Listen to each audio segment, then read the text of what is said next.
Welcome to ESPN's presentation of Capital One Bowl Week.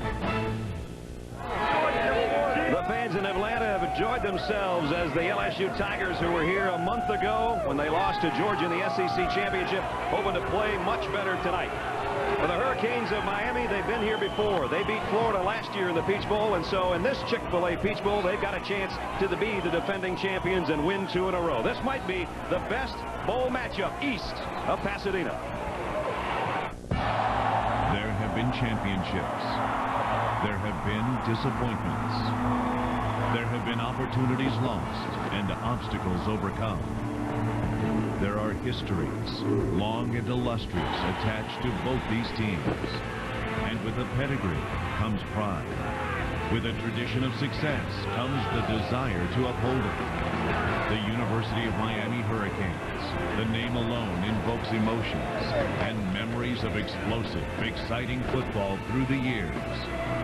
The LSU Tigers, a team which serves as the connective bond of the Bayou, a fierce and fearless symbol of the values revered in the Deep South. There will be defense, there will be daring, and there will be no backing down when Miami meets LSU in the Chick-fil-A Peach Bowl tonight.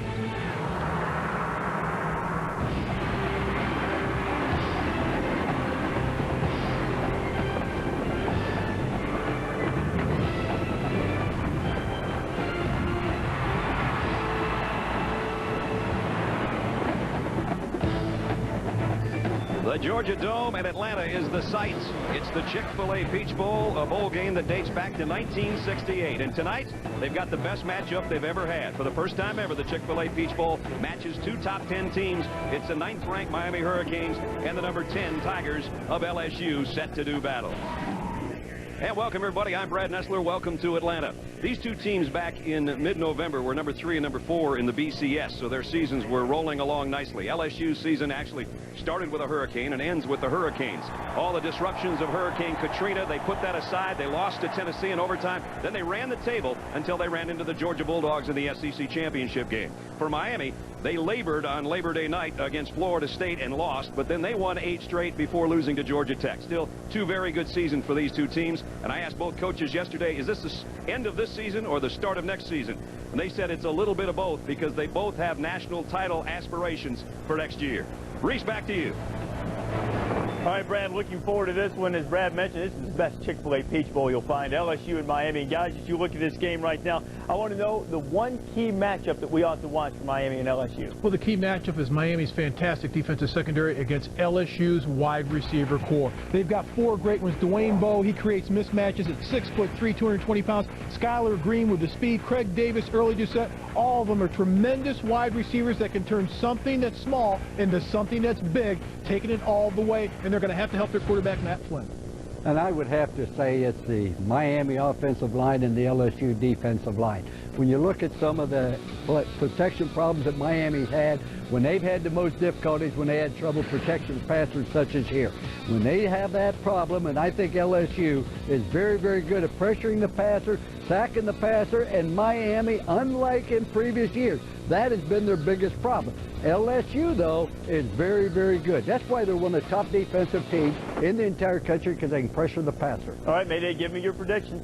Do I have to? Yes, you do. I'm taking the Hurricanes, the Miami Hurricanes. Devin Hester will be the X factor in this game, and his punt returns, and he's going to play wide receiver, the fastest man possibly on the field. I'm sorry you didn't show the punt return of him against Temple, but this is LSU. I believe LSU will win this football game because of their defense, and Matt Flynn's going to surprise people. He's very fast. Don't forget Benny Brazil, Olympic-level sprinter for LSU, might be the fastest man out there. Devin. A lot of speed on the field for both LSU and Miami. Ought to be a great one from Atlanta. And the Chick-fil-A Peach Bowl with the Bayou Bengals and the Hurricanes get together. Brad Nessler and Bob Greasy will have the call for you from Atlanta. That's coming up in just a minute. Step into AutoWorks in Gonzales and you'll find a world of possibilities for your car or truck. We carry the largest selection of rims and tires in the South, but that is only the beginning. Our friendly staff will guide you through our huge selection of chrome truck accessories, car audio, video, and electronics, or ask about our professional tinting services for your home or car. Come visit us at AutoWorks in Gonzales, Airline Highway, next to KFC. That special piece you've been looking for is waiting for you at Lane's Jewelry and Design. Visit Lane's extensive showroom where you'll find a full line of exquisite jewelry and a friendly professional staff. Lane specializes in custom jewelry design using the most modern technology available, which allows you to see a model of the finished piece right here in the store. Lane's Jewelry and Design, located off of Airline Highway behind Piccadilly in Gonzales. Got in stores nationwide. Back at a sold-out Georgia Dome in Atlanta for the Chick-fil-A Peach Bowl. The fans awaiting the arrival of their teams with anticipation.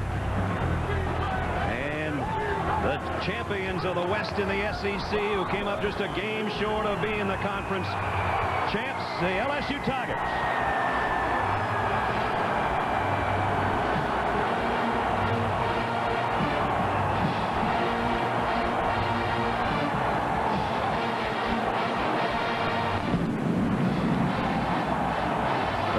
Some big games in this building, and they've lost some big games in this building. They hope for the former tonight. And on the other side, with the very familiar smoke we've seen over the years from the ACC, the Miami Hurricane.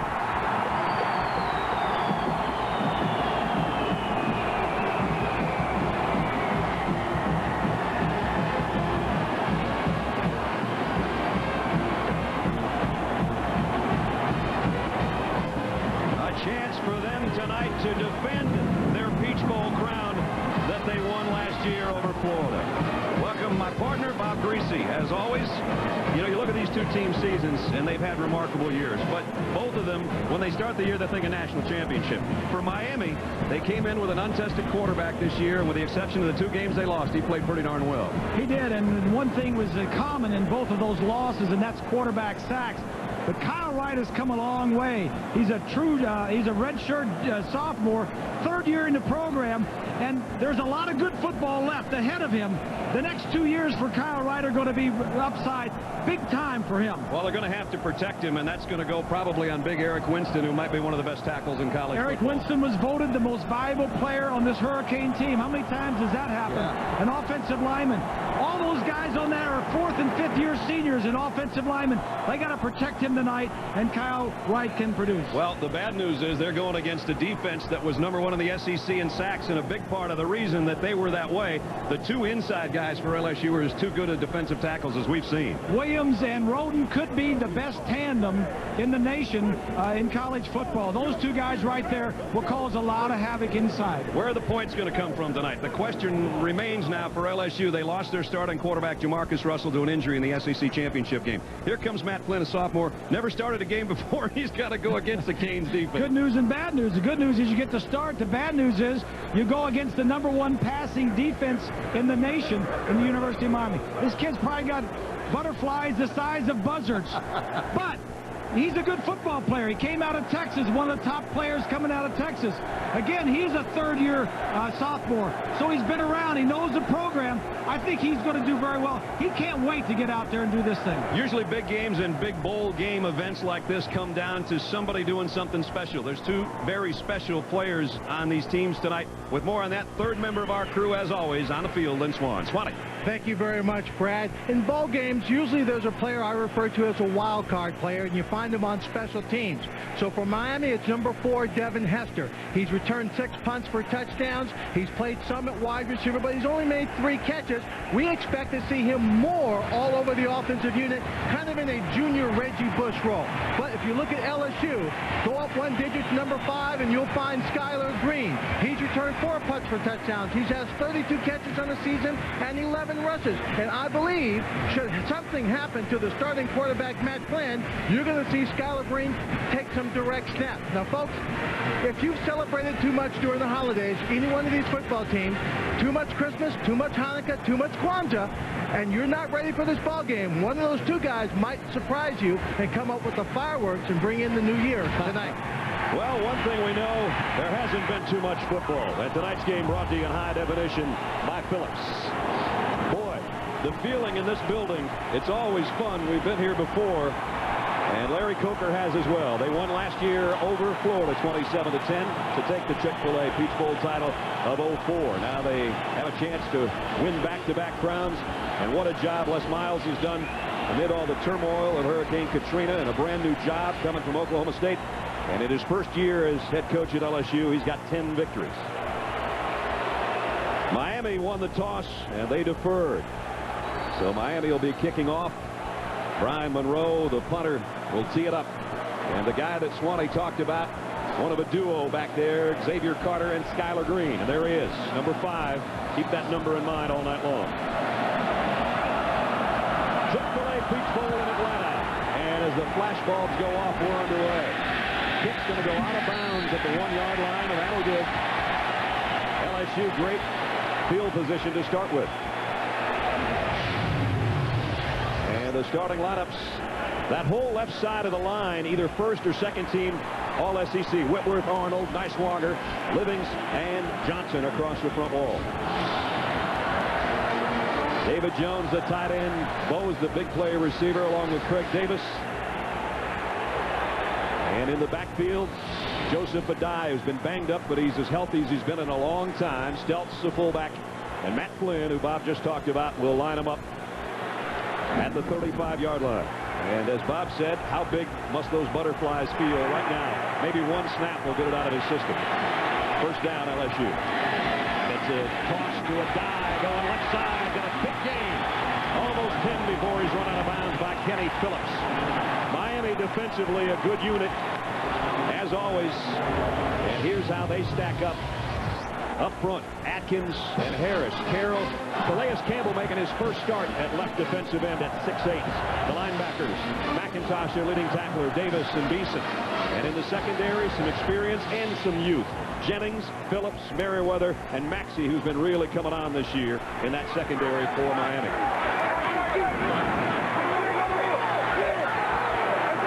A dial motion out of the LSU backfield. Flynn might have his first pass coming up right here. It's going to be a quick strike, and it's a completion and a first down inside the 40. And he couldn't have had a better way to start it, partner, right there. Exactly right. A good start, good running play on the first play, and then motion out, spread the field, and a nice slant completion. First pass. So all the way down to the 36-yard line already for LSU. 3-step drop and fire. A little bit behind the receiver, but still a nice completion, first throw of the game. Craig Buster Davis with the first down catch. A guy into the middle of the Hurricanes defense, and he got decent yardage, 3 or 4. As the opening drive, the game plan for LSU, Bob. Now the game plan is establish the run, take the pressure off of the quarterback making his first start, and then force Matt Flynn to win it. That's no secret. You know, the Hurricanes over the years have been known to be rough on quarterbacks, let alone first-time starters. So we'll see what happens here with Matt. 37 career pass attempts. His one throw tonight, a completion for 18 yards. Second down and 7 here. The fullback going to the left off play action on the bootleg. Flynn's going to get rid of this one. Incomplete. Being chased by Calais Campbell, the redshirt freshman I talked about, the tallest member of the Miami team, 6'8", 253. This shows nice composure by Matt Flynn. This is a naked bootleg. First thing you got to do is find that defensive end. If he's there, you got to throw it away, and he was there. No receiver was in the area. He got it back to the line of scrimmage outside the pocket. LSU now will go with the extra wide receiver. And we'll see Flynn in the shotgun for the first down. Tigers on the year, 38% of their third down conversions. Miami might bring the blitz off the corner, and here they come. Flynn has it batted in the air, incomplete. Might have been Glenn Cook as the pressure came from Miami. And after giving up a couple of big chunks of yardage, they stop LSU and force a fourth down. Randy Shannon, the defensive coordinator, I think he found something in the film study of watching LSU's offense. Had a man free, didn't get to the quarterback, but had his hands up and knocked it down. And now they're going to try a long field goal. Chris Jackson. Flynn ran off the field. He's the holder, has been all year. He forgot about now that he job. starts at quarterback. He forgot he was the holder. Jackson will try a 50-yarder. The kick on the way, and he's going to push it to the left. And now the Canes will have pretty good field position with the missed field goal. Well, LSU, good opening drive, though. Not a bad drive to start the game if you're playing with a new quarterback, first time start. Take a look at the hold. Matt Flynn. A little bit high. High snap. Looked like Matt had all of his fingers on the ball. I don't know if he does that normally or not, but if I were a kicker, I don't think I'd want my holder with all of his hands and fingers on the ball. Maybe he forgot he wasn't supposed to be throwing a spiral there. First down Miami now. LSU shifting on their defensive front, and they're going to bring some pressure on Wright, and Wright got in the way, and it's Quadrin Hill, the fullback. First down Miami. The captain of the offense, Quadrin Hill, a pickup of 12. Let's check the Miami offense for you.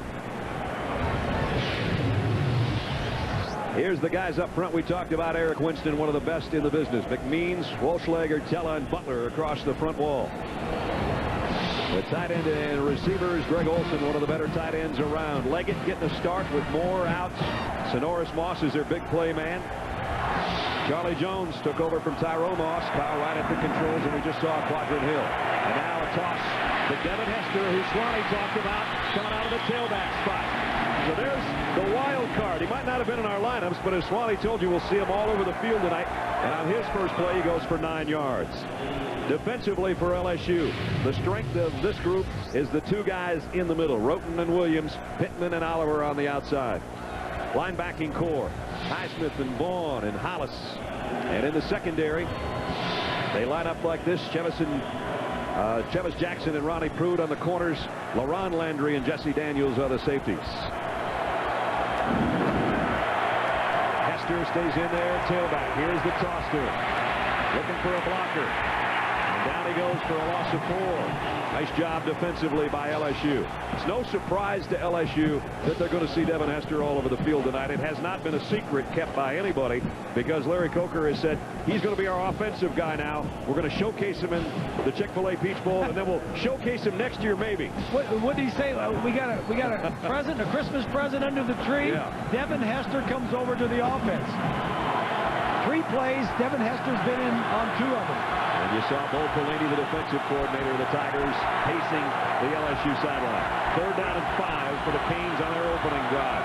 They were only 34% this year on 3rd down conversions. Kyle right in the gun. Blitz coming over the middle to Hester, and he's breaking a tackle, and he's got a first down and a bunch more. Devin Hester all the way down to the 26-yard line. Pick up of 24 yards. Well, if they're going to do this all night, we're going to have some fun. The key here is breaking the tackle of Daniels right there, the strong safety. Hester's 185 pounds, and not only is he quick, but he's a tough young man. Took a tough shot there on the sideline. Got a first down, though, down to the 26-yard line. So both teams with good opening drives. LSU stall. We'll see if Miami's does, or if they can put points on the board. Now it's Hester. Direct snap. Fake the throw. Devin got the corner anyway, and he's going to get another first down, and a flag flies in at the end of the play. He picked up 11, and he's probably going to get a bunch more, half the distance to the goal. It was a direct snap to Hester. The quarterback right was lined up outside. A holding call on the Hurricanes. So it's going to go against the Canes, not LSU. And Hester dropped to the sideline. Holding on the offense, number 8. 10-yard penalty from the spot of the foul. First down. Jenkins over there, the wide receiver, trying to get a block for Hester. John Bible, the referee, made the call. This is a Big 12 officiating crew here in Atlanta tonight. So that slows things down. Goes back basically to where Hester was put down the first time at the 26. Right here on the left side. 8 on 8. I couldn't see it too well from that shot. Spot foul. Comes back to the 26. First down. Looking to get the ground game going, and Charlie Jones loses 2. Ronnie Prude, the senior out of Shreveport, Louisiana, made the stop. LSU's defense ranked 5th in the country, 7th in the country against the rush. They only give up about 95 yards a game, so the sledding can get pretty tough if you're trying to run against this group. Oh, yes. Bo Pelini, the defensive coordinator, has done a good job. Changed all of the terminology. Took over for the Nick Saban crew that left and went to the Miami Dolphins.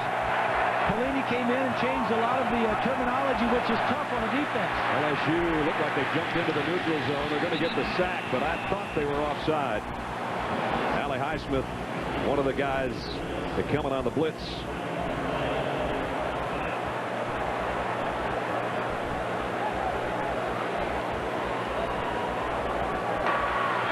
Defense was offside. 5-yard penalty. Repeat, second down. So we seesaw back and forth with penalties on this opening Hurricane offensive drive. Let's talk about the game plan for Miami, Bob. But for the Hurricanes, just protect Kyle Wright. As we mentioned, the 2 losses, they've had a lot of sacks in those 2 losses. Defensively, LSU win the battle at the line of scrimmage. That defensive line, those 3 defensive players, Williams, Roten, and Oliver, must dominate that Hurricanes offensive line for LSU to stop this offense. Second down and 7. Wright drops to throw to the middle, completes it. Ortega down to the 11-yard line. Ortega, the number 2 tight end, former quarterback, at least recruited to Miami that way. And Kyle Wright finds him. Buck Ortega, 5th-year senior, coming from the left side. Going to go on the outside and then come right back in. 2 guys clear it out, and Buck just takes a little swing to the outside and comes back. It's a 1st and 10 for Miami. They'd almost have to be in the LSU end zone. They could get a first down at about the 1. Nice job of the Canes chipping away to pick up this first down. There it goes.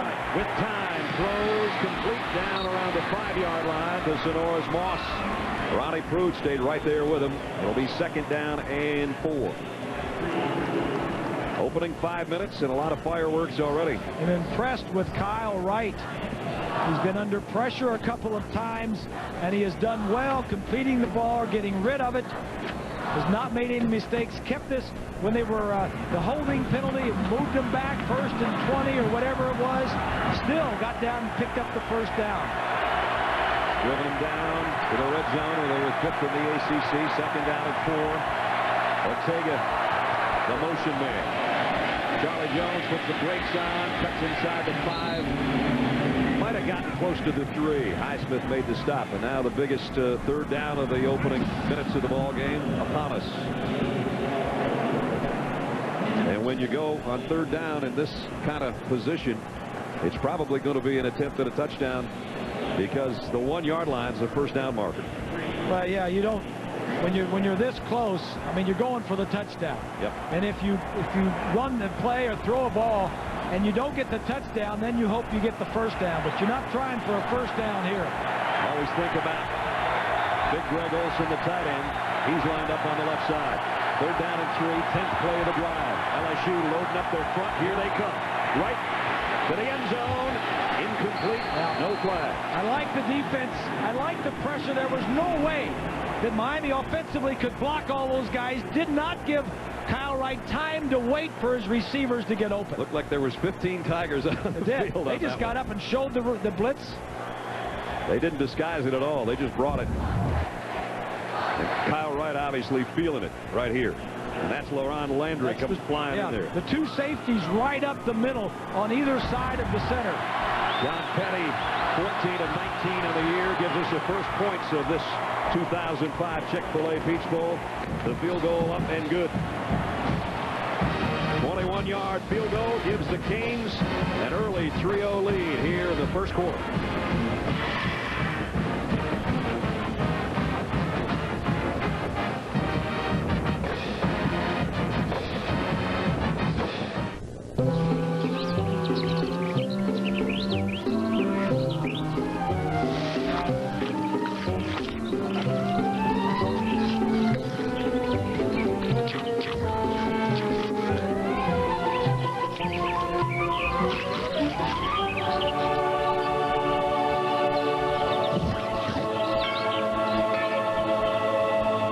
Be one of the first 100,000 to register at getacow.com and get a free football plush cow.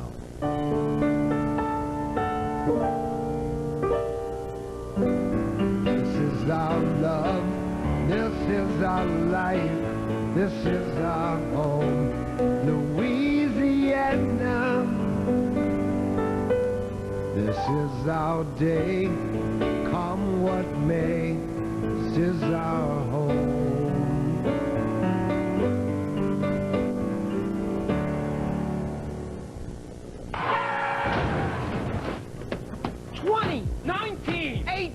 17, 17, 15, 15, 14, 13, 12, 11, 10, 9, 8, 8, 7, 6, 5, 4, 3.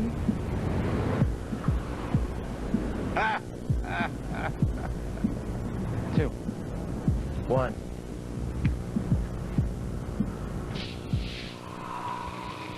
Oh, you okay? It's this arthritis pain. Arthritis pain? Try my Aleve. People with arthritis are sharing their good news. Oh, honey, you've got to try this Aleve. Good news about the strength and safety of Aleve.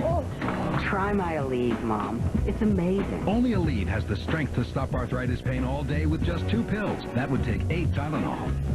Aleve, that's good news you'll want to share. To share your good news about Aleve, go to AleveGoodNews.com.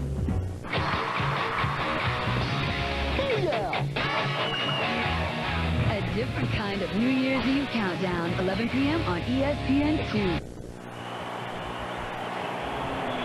There's the offensive line of the Canes. They held up pretty well, although that big blitz down there on 3rd down forced the penny field goal of 21 yards. That was Art Keel with the offensive lineman. First drive of the game, just saying, all right, guys, this is what they're doing. This is made these adjustments.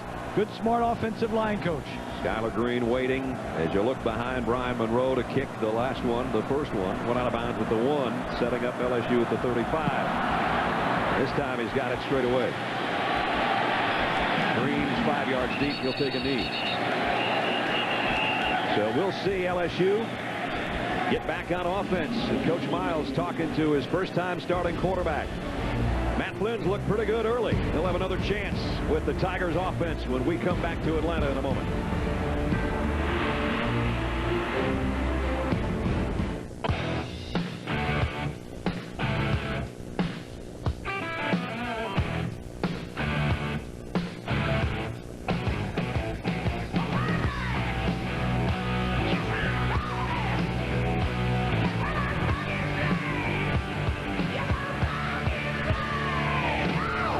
Back in black. The new Razor. Only from Singular. Singular, raising the bar.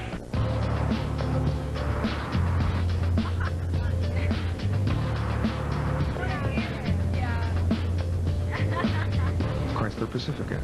Room, safety features, and comfort for 6. You'll take care of my baby, right?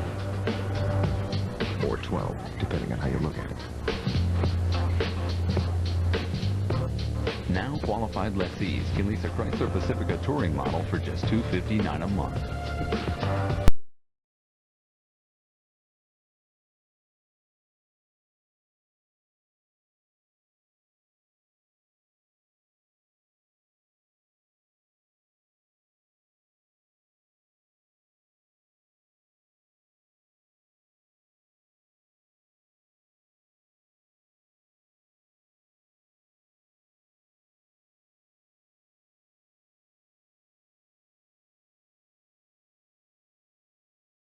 But like Daredevil. Today for Bud Light, I'll say my most difficult stunt so far. I will say 2 full minutes past 5 on a Friday.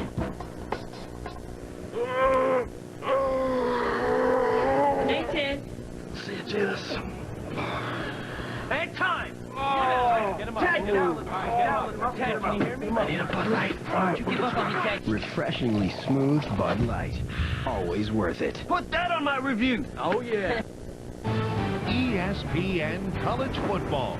The Chick-fil-A Peach Bowl is brought to you by Chick-fil-A. We didn't invent the chicken, just the chicken sandwich. And in part by Chrysler.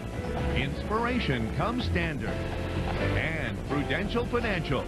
Choose Prudential Financial to help you grow and protect your wealth. Brad Nessler, Bob Greasy, and Lynn Swan and our ESPN crew back in Atlanta at the Georgia Dome.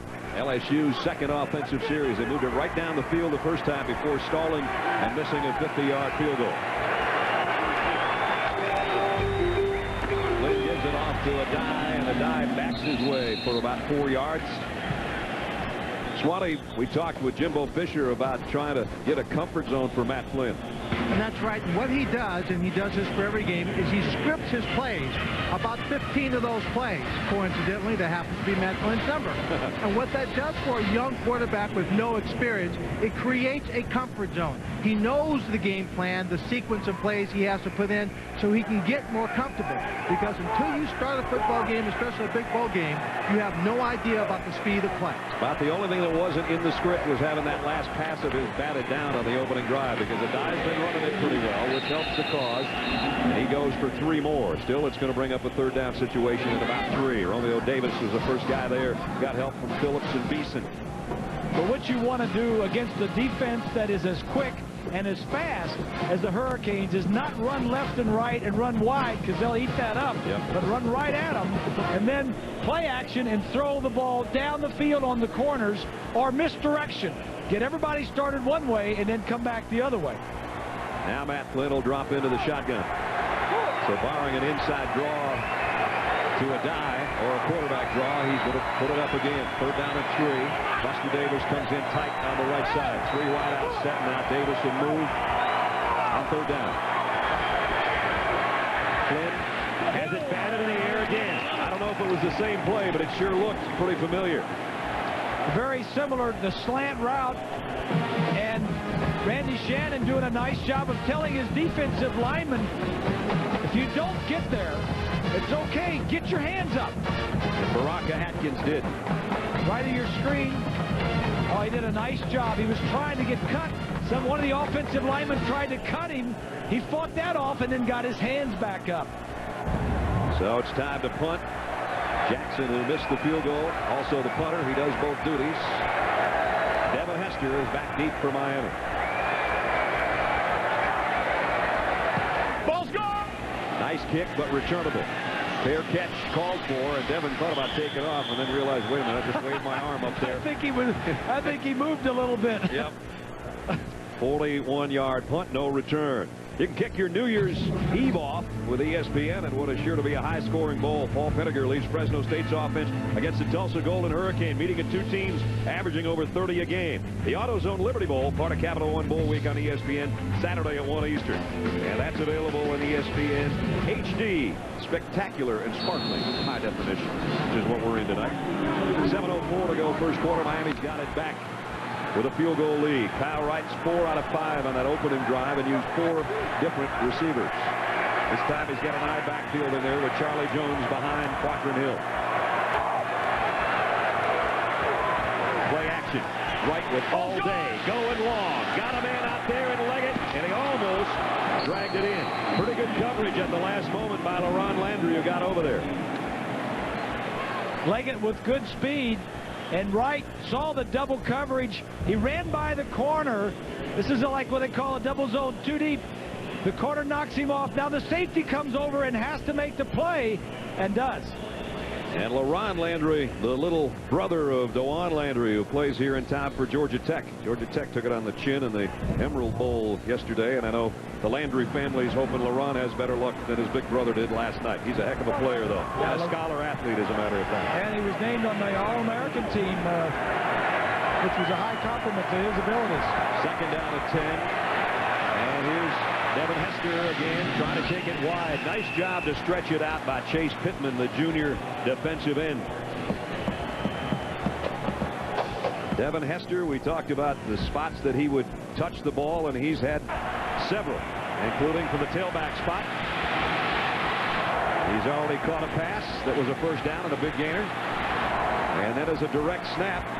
He had a nice gain here, but the holding call negated the 11-yard run on that one. Mr. Everything. Third down at 10. See what he does this time.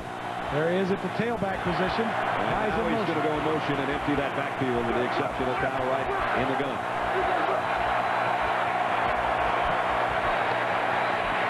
Wright wants to throw a slip screen to him and almost had it intercepted. And here comes a flag from about 30 yards downfield. I'll tell you what, that official's got as good an arm as either one of these quarterbacks.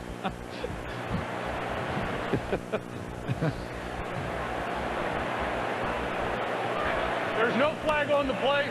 He was just testing his arm. Yeah. Turned behind the line of scrimmage. So there is no penalty. And Miami will have to give it up. Well, they're going to be all over Hester. The defensive back on that tight side, Zenon, came up and made the play. So LSU's defense does its job. And on fourth down, they finally shift into a punting formation. Ryan Monroe. That's what happens when you have a lot of time to prepare for a game. You got that right. You line up in strange formations. Green made the first man miss. Looking for a wall. Look out. Developed. Oh, there's a flag down. Now the wall is there, but the wall was going to have an illegal block on it. Boy, he fought a lot for a 20-yard return, but it's coming back. He doesn't know that yet. You got a name like Schuyler, you got to be good. Oh, sure. So the penalty was somewhere around the 31-yard line. A lot of these guys were just younger. Illegal block in the back on the return team, number 19. 10-yard penalty from the spot of the foul. Timeout. Zenon with the illegal block and a timeout with 5:50 remaining in the first quarter. Chick-fil-A Peach Bowl in Atlanta. Oh, they're all having fun. I know a couple of those. The finest leather boots are at Big Bill's Boots.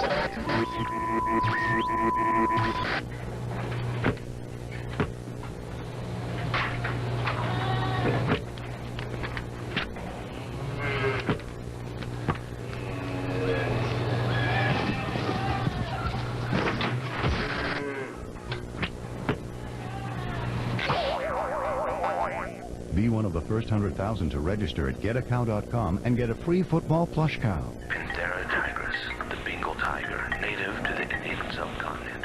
These playful cubs will grow into fierce.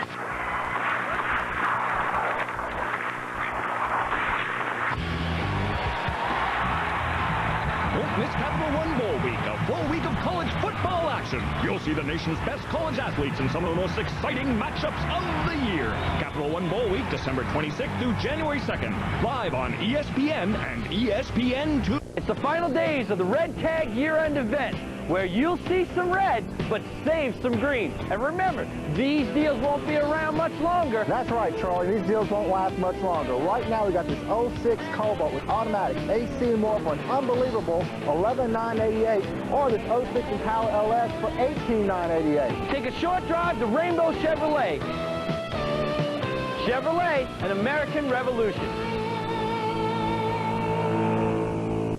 Ascension, Livingston, and South Baton Rouge. When it comes to transmission repair, are you looking for honesty, integrity, and the best prices around? AMCO of Prairieville has all your transmission needs, plus any general car repairs to include tune-ups, brakes, and AC. We handle all makes and models, automatics and standards. AMCO of Prairieville's diagnostic equipment is state-of-the-art.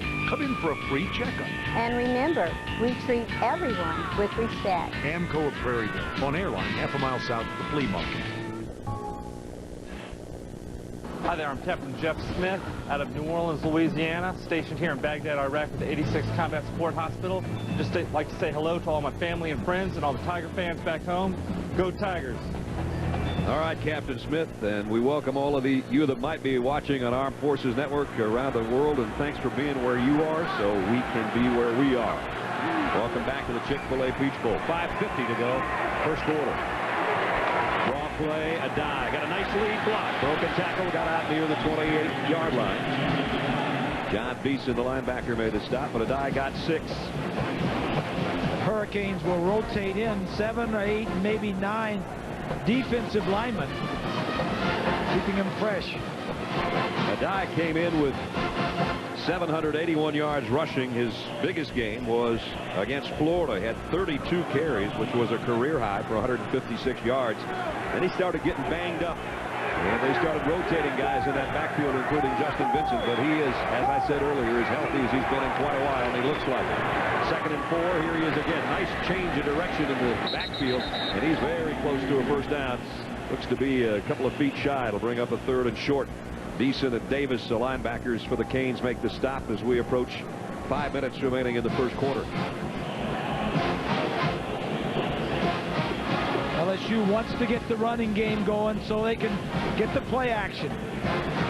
Randy Shannon, the defensive coordinator, says LSU is constantly looking for the big play, and most of the time it's coming off of play action. 3rd down and a couple of feet here. They bring in an extra tight end, Blanchard, who's basically, well, he's in motion now, but he looks like a tackle. Now he sets up on that left side. They might be going that way. They do. First down and more. Good run by Adai. Merriweather, the safety, stopped him, but he got 7. Seems like LSU always has good running backs. Take a look at the right side. Adai sees the left side doing a nice job.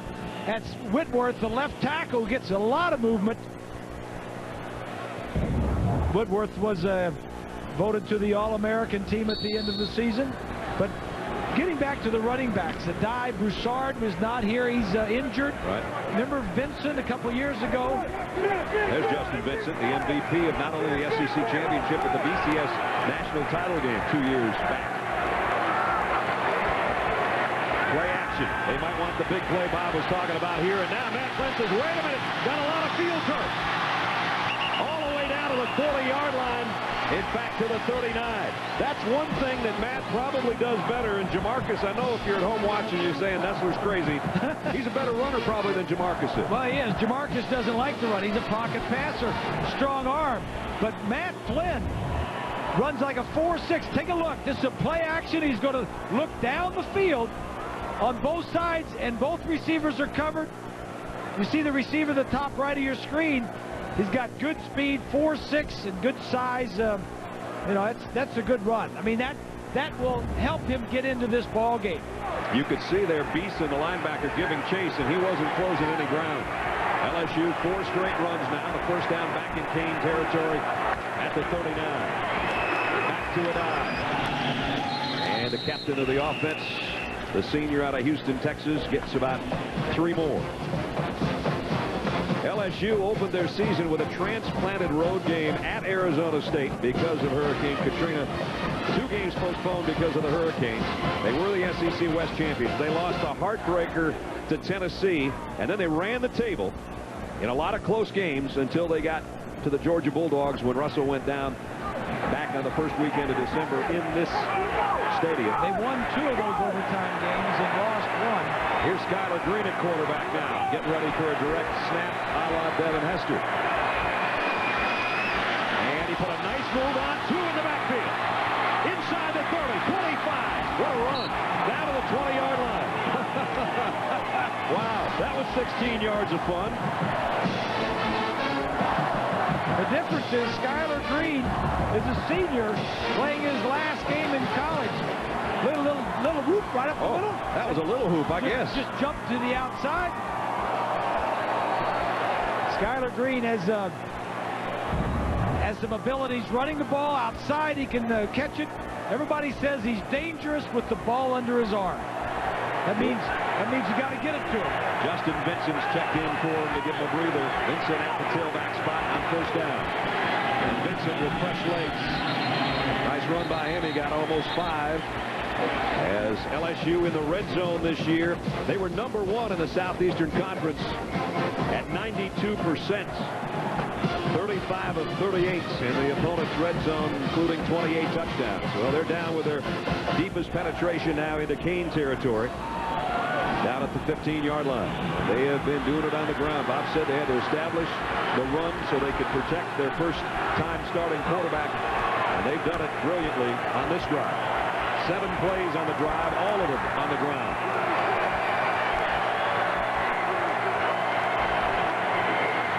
Vincent again. Inside the 15. This Hurricane defense is not a defense where you're just going to take it and run the ball down the field on it. 2 of those running plays that we talked about, one was a scramble by Matt Flynn for like 25 yards, and the other was Skylar Green doing his thing. So those aren't normal plays out of the normal running situation for LSU.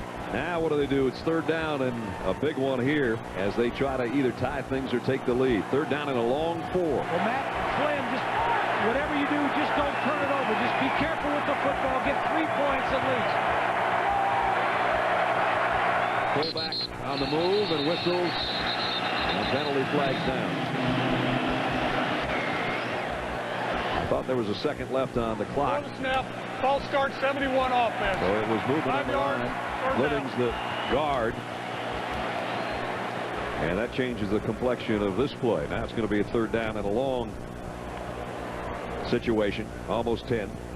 They back it up just inside the 20-yard line. Bob and Brad, we talk about a lot of things that are different for a first-time starter.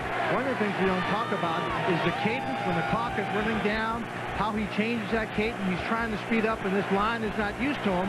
The rhythm gets off, and you get people jumping offside. Yeah, it's a noisy place in here. Davis, Bowe, and Green all split to the right side. Third down and 9.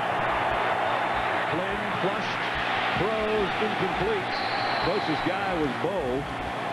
Again, the pressure was coming from Miami's defensive front. Orion Harris, their senior captain out of Newark, Delaware, put the heat on, along with Kareem Brown and company. Yeah, trying to convert a 3rd and 10 is a lot different than trying to convert 3rd and 5. That penalty was huge against the Tigers. So now Chris Jackson, who missed from 50, 7 out of 16 on the year. And he'll try a 37-yard field goal here to try to tie it up. Again, Matt Flynn, the quarterback, is the holder. Chris Jackson's kick on the way, and this one's right down Peachtree. 3-3. 58 seconds remaining in the first quarter. The LSU Tigers with a good drive, and they've drawn even with the Miami Hurricanes.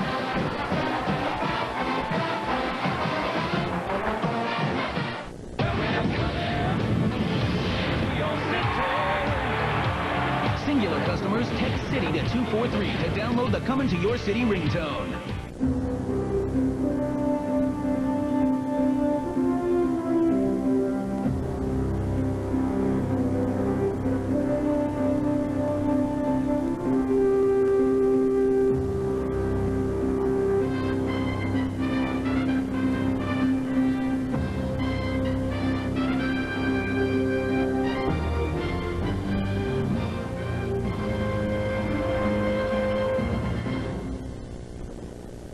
A lesson for parents about the power of your cable remote. Yes, you can surf the channels with it. But did you know? The cable remote can help control what your children watch. It's pretty easy. First hit Menu or Settings, then scroll through the on-screen options to set your password. Finally, block the programming by channel or rating. And talk to your children about why certain programs are not for them. Set your parental controls. It's easy. For more details on parental controls and tools, go to controlyourtv.org. In all the world, there are a select few who at their very core are capable of incredible transformation. Under the most grueling conditions, they are shaped, hardened, sharpened, ready to stand among the most elite of all warriors. The few, the proud, the Marines.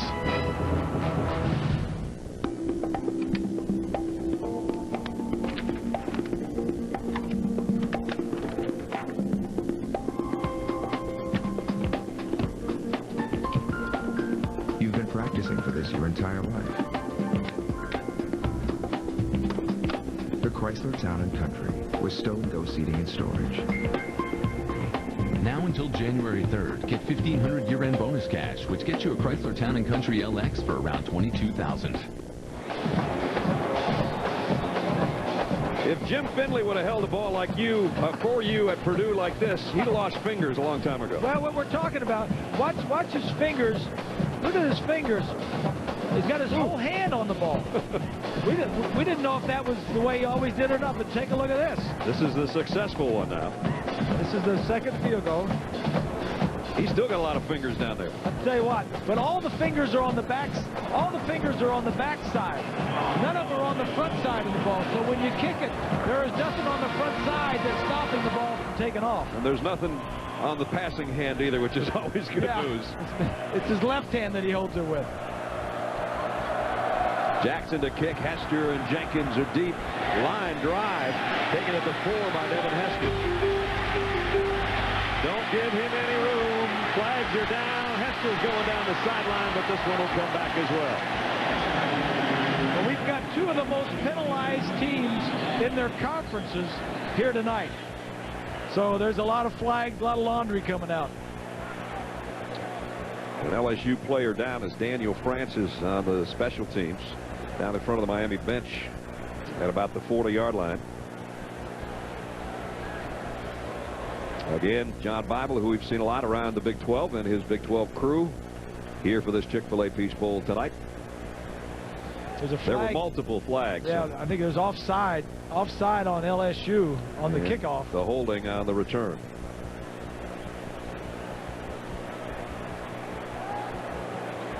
Les Miles and Larry Coker, two guys that came through the state of Oklahoma to get to where they are now as the respective head coaches at Miami and LSU. They were both offensive coordinators at Oklahoma State. Les ended up being a head coach there. Yep. We kid Larry about being such a great offensive coordinator at Oklahoma State, and he always says, didn't hurt that I had Barry Sanders and Thurman Thomas. There were multiple fouls on the play. The kicking team was offside. During the kick, the receivers committed holding. After the receivers gained possession, they also committed holding. Wow. Therefore, the penalty's offset. Will re-kick. Well, as I said, two of the most penalized teams in the nation right here tonight. Don't forget the Bowl Championship Series gets underway Monday. Ohio State Notre Dame get together in the Tostitos Fiesta Bowl at 4:30 Eastern. Then we'll be right here for West Virginia and the SEC champion Georgia Bulldogs, 8 o'clock Eastern. Then on Tuesday, January 3rd, it's Penn State and Florida State getting together in the FedEx Orange Bowl, and we cap it off with the granddaddy of them all, the Rose Bowl. On Wednesday, January 4th, the #1 and #2 teams in the country, the one everybody's been waiting to see. It's all coming up on ABC Sports starting next Monday. I have a hard time keeping my days straight. Yeah, I know that. You know, this is the first time in the 8 years of the BCS that the #1 and #2 teams at the beginning of the year from the get-go ended up playing in the BCS championship game, Texas and USC. So Daniel Francis goes to the sideline, and hopefully he's all right. We'll re-kick. Chris Jackson Jr. out of River Ridge, Louisiana, will tee it up. Busy guy is both the punter and place kicker. Fans enjoying themselves in Atlanta. Boy, they shut down Peachtree Street today for a parade, and I didn't know they were going to do that. Kind of hard to get around for the folks that were out there driving in circles trying to get in the middle of town. Didn't work. You locals shouldn't have had any problems. All the side streets were cut off, too. I thought I had some shortcuts. I couldn't find them. Yeah, you were late for the meeting. Yeah, I know I was. You almost sent out a posse. Yeah. Devin Hester back there. Hopes he can get his hands on another one. And he's getting the fans down there in the end zone all riled up. There are a lot of Cane fans in orange and green down there.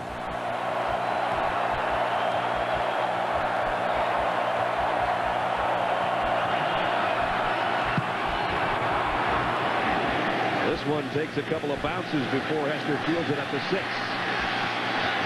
Nowhere to hide this time, it doesn't appear. He's going to get swarmed under at about the 12-yard line. Miami's season, I mentioned, started on Labor Day night against their arch nemesis from Tallahassee. They lost to Florida State in a close one, never got a kick away that maybe could have won the ball game. They did finish second in the Coastal Division, and their second consecutive Chick-fil-A Peach Bowl. They won 8 straight games after losing to Florida State. Then they ran into Georgia Tech. I mean, they had the big game that everybody thought they can't win, and they won that, and then Georgia Tech upset them 14-10. Then they capped their season with a win over Virginia, and they come in here 9-2. Not very good field position this time for the Canes, but that might improve right here in a hurry. Charlie Jones. Jones across the 40, all the way to midfield and then some. Boy, that hole opened up on the left side, and Charlie Jones ripped it for 42 yards. This against one of the best running defenses in the country. The tight end's going to come in motion over here, but the running back's going to cut back right in the hole. You would think this ball is supposed to go to the left side, but he does a nice job of seeing the hole open. Sometimes when you pull a guy, the linebackers think that their running back is going to follow the pulling guard. Now Hester's in the backfield, and he'll come out of the tailback spot in motion on first down. Right, quick throw, and that one was in the vicinity of the LSU defenders more than his intended receiver. We talked about the play of the offensive line of Miami this year as they allowed 32 sacks, 9 of those in that loss I mentioned to Florida State, and the coaches called that a wholesale breakdown. Now, Eric Winston wasn't completely healthy at that time either. He was still coming back from the knee injury that sidelined him for about half of last season, and on that last running play, he and Tyler McMeans just opened the world up to Charlie Jones. So Eric's getting better and better as the season goes along, actually. Second down and 10.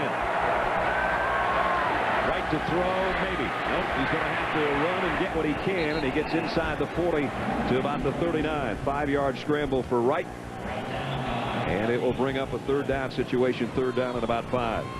4. Well, he seems under control, composed. Bo Pelini, the defensive coordinator, told us earlier in the week, he said, we want to get him thinking about what he's doing. We want to get him unsettled. We want to confuse him and put pressure on him. Good, tough first quarter. Kind of what we thought. Some big plays, but some tough defense. And at the end of one of the Chick-fil-A Peach Bowl, Miami 3, LSU 3.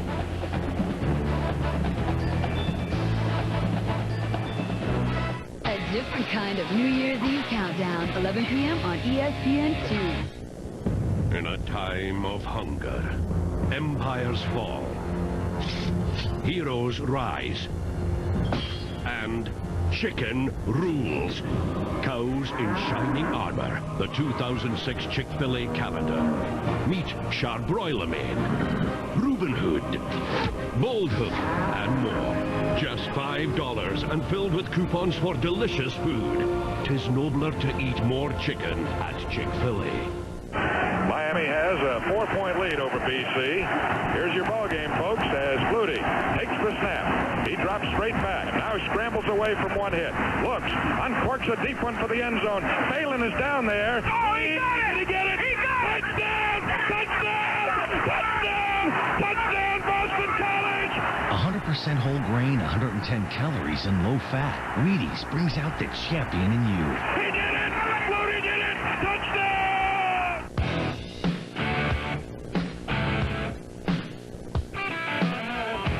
It's back for the holidays, and now just $99.99.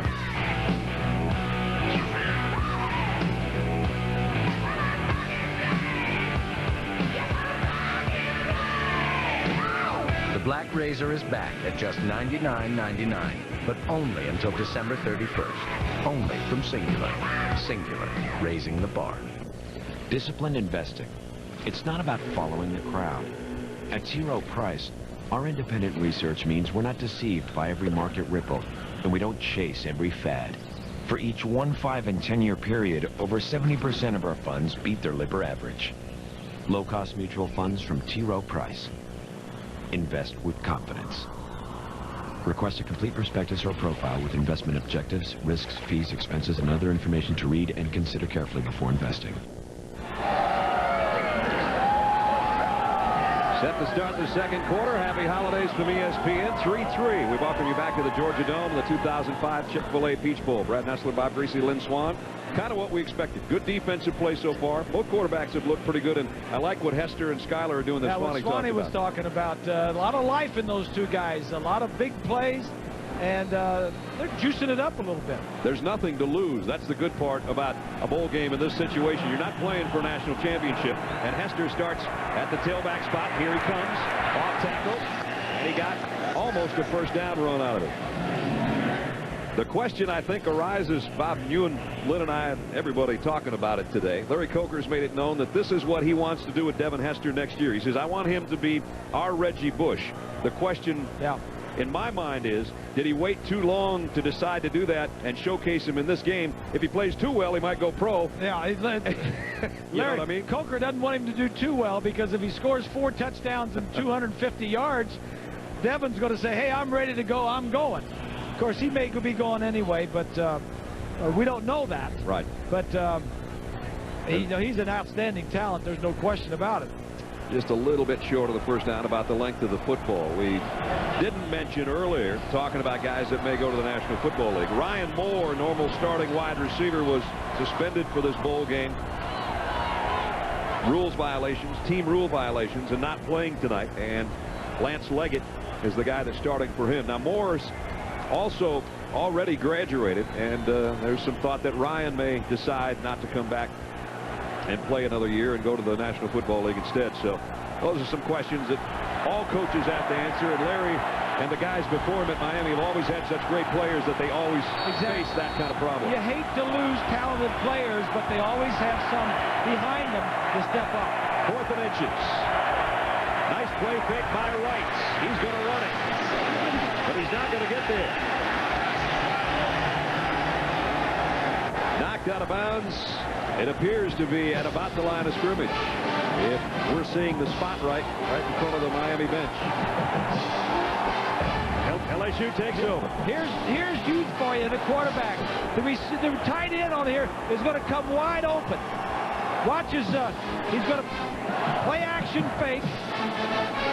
The tight end from across the field is wide open. And at that time, he says, I'm just going to run it. I'm just going to run for the first down. Olsen majoring in criminology, and he's going, that was a crime. He didn't see me waving my hands back there. This is the first year Kyle Wright's playing, but still, he's had 12 starts. You need to look for that first. Here's Flynn, his first start, and he's going to tuck it and take off as he did earlier in the game and slides forward near midfield.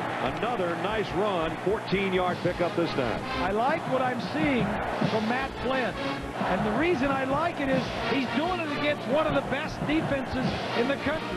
He hasn't done anything really bad. He hasn't blown up. He hasn't dropped the ball, throw it for interceptions or whatever. If guys are covered, he's moving around, and then he's picking up yardage.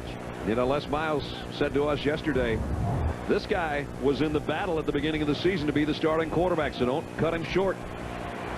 Don't sell him short, and tonight he's looked pretty good with his first start. Just on the Kane side of the 50, a dive. Whoa! Hello, John Beeson.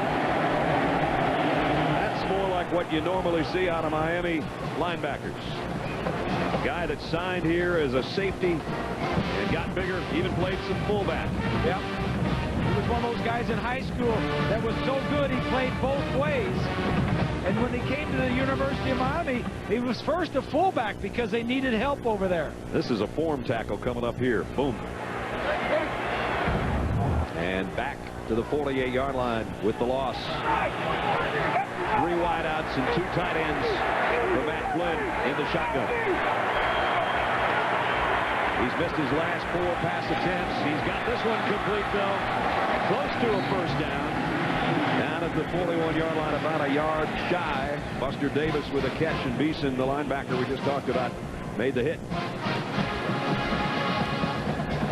So now it brings up a 3rd down and short, about a yard and a half. here in the second quarter, tied at 3.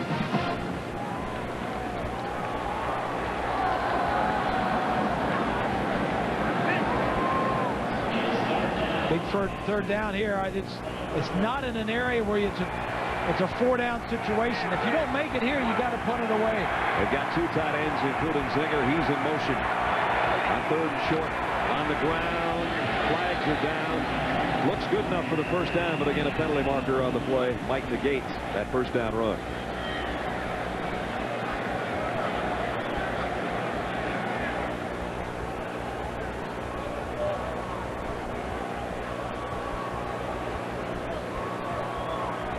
Well, it looks like a first down from the first down line, the yellow line. It's not going to matter. Yep. They'll have to do it again and try to earn it on a 3rd down and 6. See, that'll drive a coach Illegal nuts. formation on the offense. 6 men on the line of scrimmage. That'll really drive you nuts. Penalty, Formation third problems. down. It's only the 13th game of the year. That's why you go crazy when you have formation problems. I mean, Les, I'd love to see you jump up and down and get mad, scream at him. That might come later. Yeah, that's just not his personality, but you can imagine he's not very happy with it. 99th, as Bob mentioned earlier, and you saw there graphically. Yeah, this guy, I don't know. Swanee talked about partying too much over the holidays. It is a night game, and it's been a long day in Atlanta. He didn't care about that. He didn't care. 3rd down and 7. Going to have to hustle to get the play off, and now flags flying anyway. 68 offense. 5 yards, 3rd down. What did he say? Delay a game, apparently. There was, as we looked in the stadium, there was time left on the clock.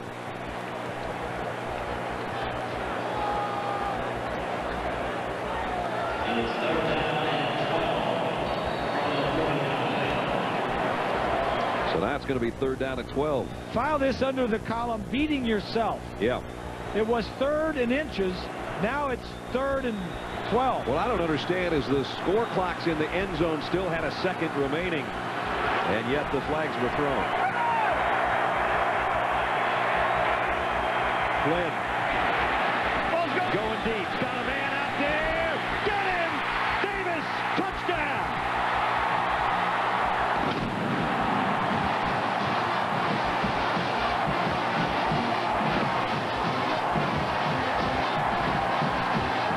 All the penalties just gave him more room to operate. 51 yards, touchdown.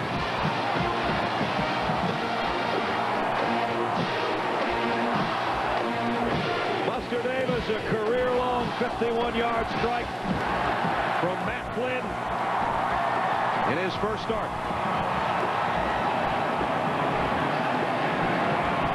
Colt David in for the point after. It's up and good. And now it's LSU, the SEC, with a big strike on a 3rd and a mile. And Flynn threw it a mile. Davis on the receiving end. Flynn had been 0 for 3 on 3rd down passes. We told you they like to go for the big play. Here, watch the corners go to blitz. That means the safety has to come over and pick up a guy running a deep post route.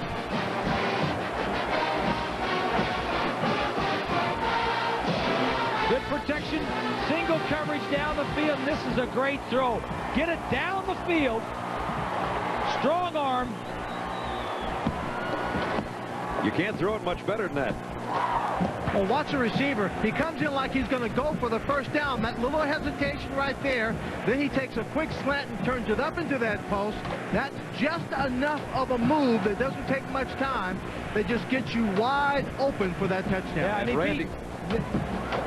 Randy Phillips, a true freshman, is the guy that he put the move on. So 10-3 here. Time now for 30 and 30. Here's Reese.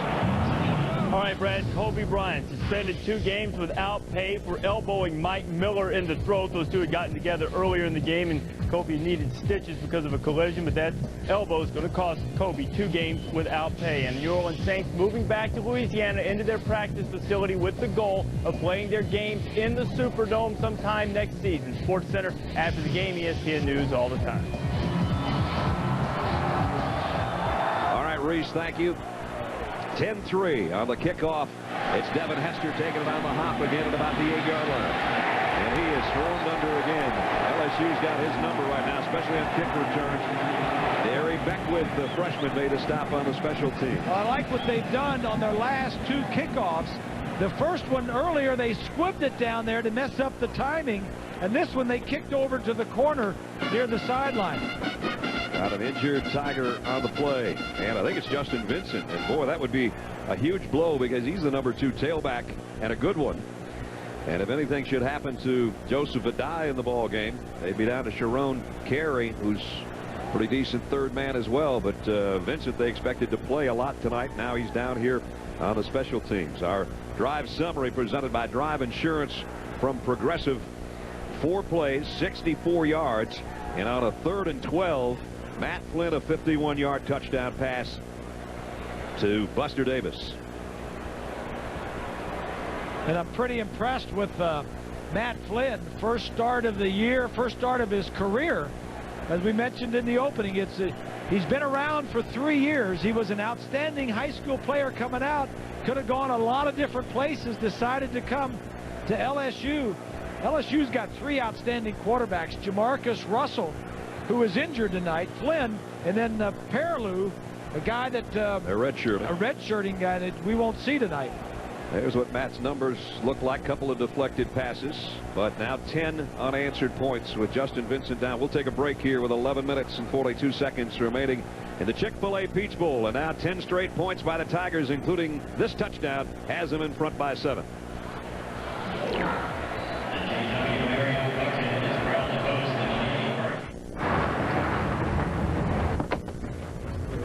Jeez, that's a big truck. Yeah.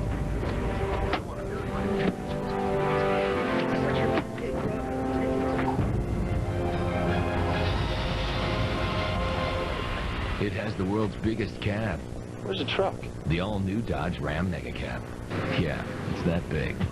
Now through January 3rd, get $1,500 year-end bonus cash and grab Ram Mega Cab for around $32 grand. Looking for the stuff you really wanted but didn't get this holiday? Circuit City makes it simple. Circuit City's big inventory clearance and sale is going on now, with huge savings on the latest TVs, computers, DVDs, and video games, plus the accessories you need for your new MP3 player, digital camera, and more.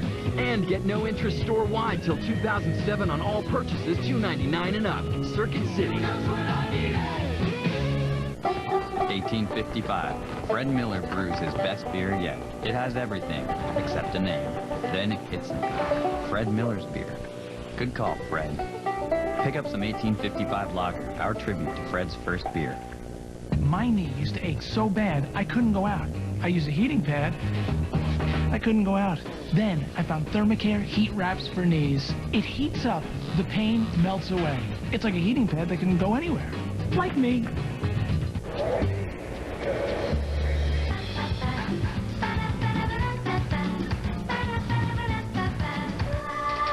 Do Nikon people take better vacations? Or does the Nikon D50 just make it look that way? The digital SLR the world's been waiting for is here. The affordable new Nikon D50 makes taking incredible digital pictures so incredibly easy, just about anyone can do it. Good evening and welcome to this telecast of the Chick-fil-A Peach Bowl. You know, for over a decade, Chick-fil-A has been the title sponsor of a game that's become a great college tradition. Also quite proud of the fact that the proceeds from this game benefit the WinShape Foundation, which encourages kids to be at their very, very best, strengthens marriages, and also helps provide scholarships for college students. So on behalf of the Chick-fil-A Peach Bowl, 650 volunteers, we hope you enjoy this telecast and enjoy this great game between Miami Hurricanes and the LSU Tigers. I tell you what, we got it off with a bang in the national anthem. I did not know that was Dan doing that. He was awesome. I looked at you and I said, remember Al Hurt back in the days of the Super Bowls? That's what it reminded me of. Yeah, I agree. 16-yard line for Miami now to first down. Charlie Jones at the tailback spot. Legged in motion, and Jones gets the call on the left side, broke a tackle or 2, and got out to about the 20-yard line. Dan Cathy, the chairman, who just had the message and played the anthem before the ball game, along with both bands, I might add. 11:20 and the clock running here in the second quarter. Brad Nessler, Bob Greasy, Lynn Swan, and our ESPN crew. The Chick-fil-A Peach Bowl dating back to 1968 when it all started. They played a few of them at Grant Field in the mud. And they got AstroTurf at Grant Field. They moved it to Fulton County Stadium, and they played it in the mud. Quadrin Hill, the fullback, on field turf, has a first down for Miami. Man, some of those games back at old Fulton County Stadium back in the 70s and 80s, we used to call them here in town the weather bowls, because it always was cold or sleeting or raining. And when they moved the bowl inside this building, and when the Atlanta Sports Council got a hold of being in charge along with the folks from Chick-fil-A, every year it's gotten better and better. And here for the first time, 2 top 10 teams here at the Chick-fil-A Peach Bowl. And right now it's number 10 LSU leading number 9 Miami by a touchdown.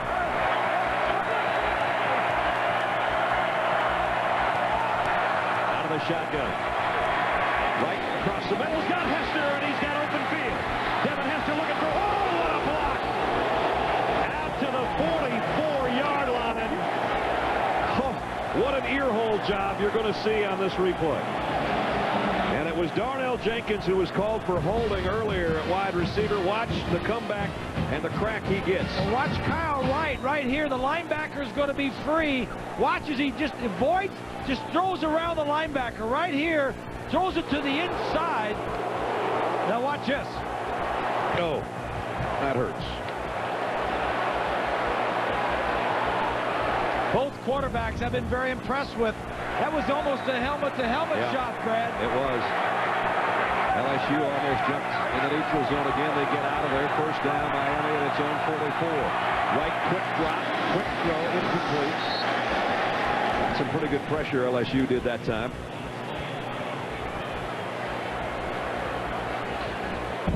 If you're squeamish and you don't like decleaters, don't look at this. Wow. Yeah, Wright gets rid of it. You got to do that. You got to hang in there, especially if you see that you got an open man and some running room for him. That was a big-time play by Kyle Wright. That helmet-to-helmet hit may have been called a foul in the NFL. I think that's one thing the college game needs to take a look at. I agree. 2nd and 10 with a screen pass out the flat. Quadrin Hill picks up his blockers and picks up a first down. I really like this kid, always have. Fullback doesn't carry the ball much, but he knows what to do with it out of the backfield. Came in with 25 receptions. And Quadrin, who's a captain and a senior out of Sunrise, Florida, with another Miami first down. Yeah, he's been here 5 years. He is really a tailback playing fullback. Came in with 66 career receptions, 2 for touchdowns. His dad played for the Miami Dolphins. And Q, as he's like to be called, would like to play in the NFL, but he's kind of one of those in-between guys. Yep. He's always in there because they relied on him, and he knows who to block on third down passing situations. He's also one of Miami's scholar athletes, and they were introduced at the Chick-fil-A Peach Bowl luncheon yesterday, and I saw his broadcasting major. I said, we might be needing you somewhere down the line. On the ground. He did not get a first down, so they're trying to pick it up on third down and short, and they might still be short. This could be a huge play coming up with 9:38 remaining in the half for Miami. And they're going to bring the sticks out just in case, but I think if our line's right, he's the length of the football at least short of the first down. And do you go for it here in the second quarter? Well, I think your thinking sometimes changes when it's a bowl game and not earlier in the season. And he is just that much shy. Miami has punted the last 2 possessions, whereas LSU has scored on their last 2 possessions. Well, they bring out Brian Monroe to punt. But if you've got any trick plays from punt formation, this is where you might use it. Across midfield. Of course, LSU just keeps their defense in and just plays defense. Quadrin Hill, the fullback's one of the protectors in the group of 3. But they'll snap it to Monroe, and he'll kick it away. Fielded on the run, fair catch. At about the 13-yard line, a 33-yard kick, and Skylar Green with the fair catch for LSU. So Miami plays it safe. They don't get a lot out of it, but they do have LSU pinned inside its own 15-yard line as number 15 comes back to take the controls. His last pass was a 51-yard touchdown right on the money. You know the thing I'm impressed with? We had the shot of him on the sideline, and he was just kind of laid back. Just looking around. You know, what else? What else you want me to do? I'll hold. You know, I'll throw touchdown passes. What, we're playing the Miami Hurricanes? With that defense, it knocks out quarterbacks 7 or 8 the spring a couple of years ago. Not me. At the 14-yard line, handoff, big opening for a dive. Across the 30-yard line and out to the 32. Boy, that looked like the run that Jones had earlier from about the same spot off the left side. It goes 18 yards. Will Arnold got a nice block to lead the way. Just good blocking to the left side. Oh, nice job. It was kind of a draw block on the left side where they let the defensive end rush upfield, almost take himself out of the play. That was Carroll, number 90. A dive, 37 yards on the ground, doing a good job. LSU in front with 9 minutes remaining first half. Nice play fake. Graham's got a man wide open in the flat, and he got it complete to Jones, the tight end. They don't use the tight end a lot, but Big David Jones out of Silver Spring, Maryland, got wide open out there in the flat. Well, they had 2 men lined up right off of the outside and just a little play action fake. I'm really impressed with Matt Flynn. Me too. Out of Tyler, Texas, they produce some pretty good football players. Oh, yes. Carter and Brazil are in at wide receiver, both split to the left side. Second down, long one. A dive just jumped through the hole, and he's all the way out near midfield. Let's check in with Swanee. Thank you, Brad. I'm with former head coach of the Atlanta Falcons, Lehman Bennett, who's chairman of the Chick-fil-A Peach Bowl. And Lehman, you've got some new plans for the Peach Bowl here. Yes, we do, Lynn. We've just signed a new contract with Chick-fil-A to try to take the bowl to a new level, and we're looking forward to that opportunity and think we'll get it. When you say take it to a new level, what does that mean for the Chick-fil-A Peach Bowl? Well, what it means to us is we'll have a chance to perhaps get into the BCS, and we've already taken it to a new level because we've just signed a new contract with the ACC that will allow us to pick number 2 behind their BCS pick. So we feel very good about always getting a great pick out of the ACC right now. Well, you're getting a great pick out of the ACC, and the SEC is playing great here also. But let me ask you this. The Chick-fil-A Peach Bowl, it's been called the Peach Bowl for a long time. Part of that contract says it will just be the Chick-fil-A bowl game. And that's correct. And obviously there's a couple of reasons for that. One of them being we signed a $22 million contract, and it's a 5-year rollover contract. So from the bowl side of it, we feel very good. Chick-fil-A is going more national with their market, and they feel like college sports is a way for them to touch the market that they want to reach. So it's a win-win situation for both of us. Coach, thank you very much. All right, then, nice to meet you.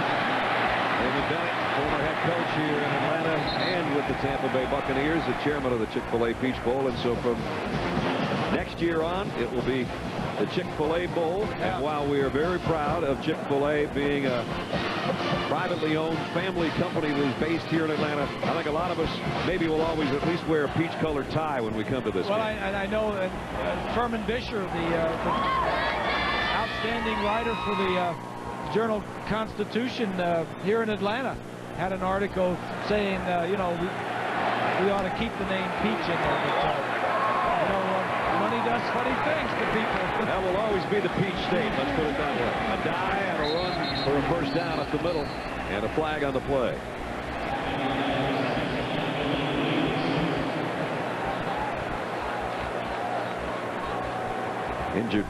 Injured man on the play, too, for Miami coming out to middle linebacker Romeo Davis. Here's a call. No flag. They're going to pick it up. The foul was for illegal formation. However, there were 7 men on the line of scrimmage. Well, they had that call earlier with only 6 on the line of scrimmage. They waved this one off, and so they moved the sticks. And Miami, at least for this play, loses its middle linebacker. Well, he's been in and out of the lineup. In fact, he's been in and out of the locker room, probably getting x-rays or something, but we have had no report on him. But he went back in the ballgame. First and 10, LSU. Maybe trying to take command of this ball game in the first half here if they can get another touchdown. Carey is in at the tailback spot. They fake it to him, and Flynn's going to the corner of the end zone. Hester incomplete. That was the fullback, Hester, sneaking out of the backfield. That was a well-thrown ball, too. It was great throw. This ball can't be thrown any better. It's right on his hands. Wow. Now, perfect. I'll say this about that. That's a fullback. Yep. But he's caught 10 passes coming into the ball game tonight, so. Swally may have an update on Romeo Davis. Lynn? They took him in to look at his shoulder. They wouldn't tell me which shoulder, but then they came back and said he's okay to come in and play. He's been playing a little bit, but obviously he's not himself. Skylar Green, direct snap. He's going to run it on the inside to the 20-yard line where he runs into Willie Williams. His forward progress got him to the 20, maybe a shade inside the 20. So both teams in the formation situation with Devin Hester and Skylar Green, using them all over the field.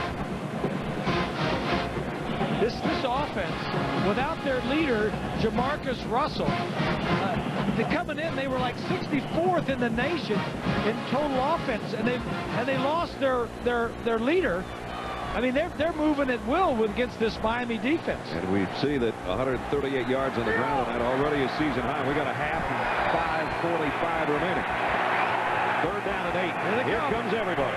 Flynn's in trouble, and down he goes. That one pays off. Brandon Merriweather on the safety blitz. Yeah. You can't get too comfortable back there in the quarterback, because this Hurricane defense is going to show you some new stuff. Brandon Merriweather, the emotional leader and the talker in that secondary, and that sack puts him 1 sack away from having the school record for sacks by a safety. So he knows how to get to the quarterback. They're going to try a field goal to become a 47-yard field goal attempt. He missed from 50 and hit a shorter one. Jackson's kick on the way. Perfect. That's a beauty. 47-yard field goal. So LSU puts 3 more on the board. They stretch their lead to 10. And the SEC leads the ACC in the Chick-fil-A Peach Bowl in Atlanta.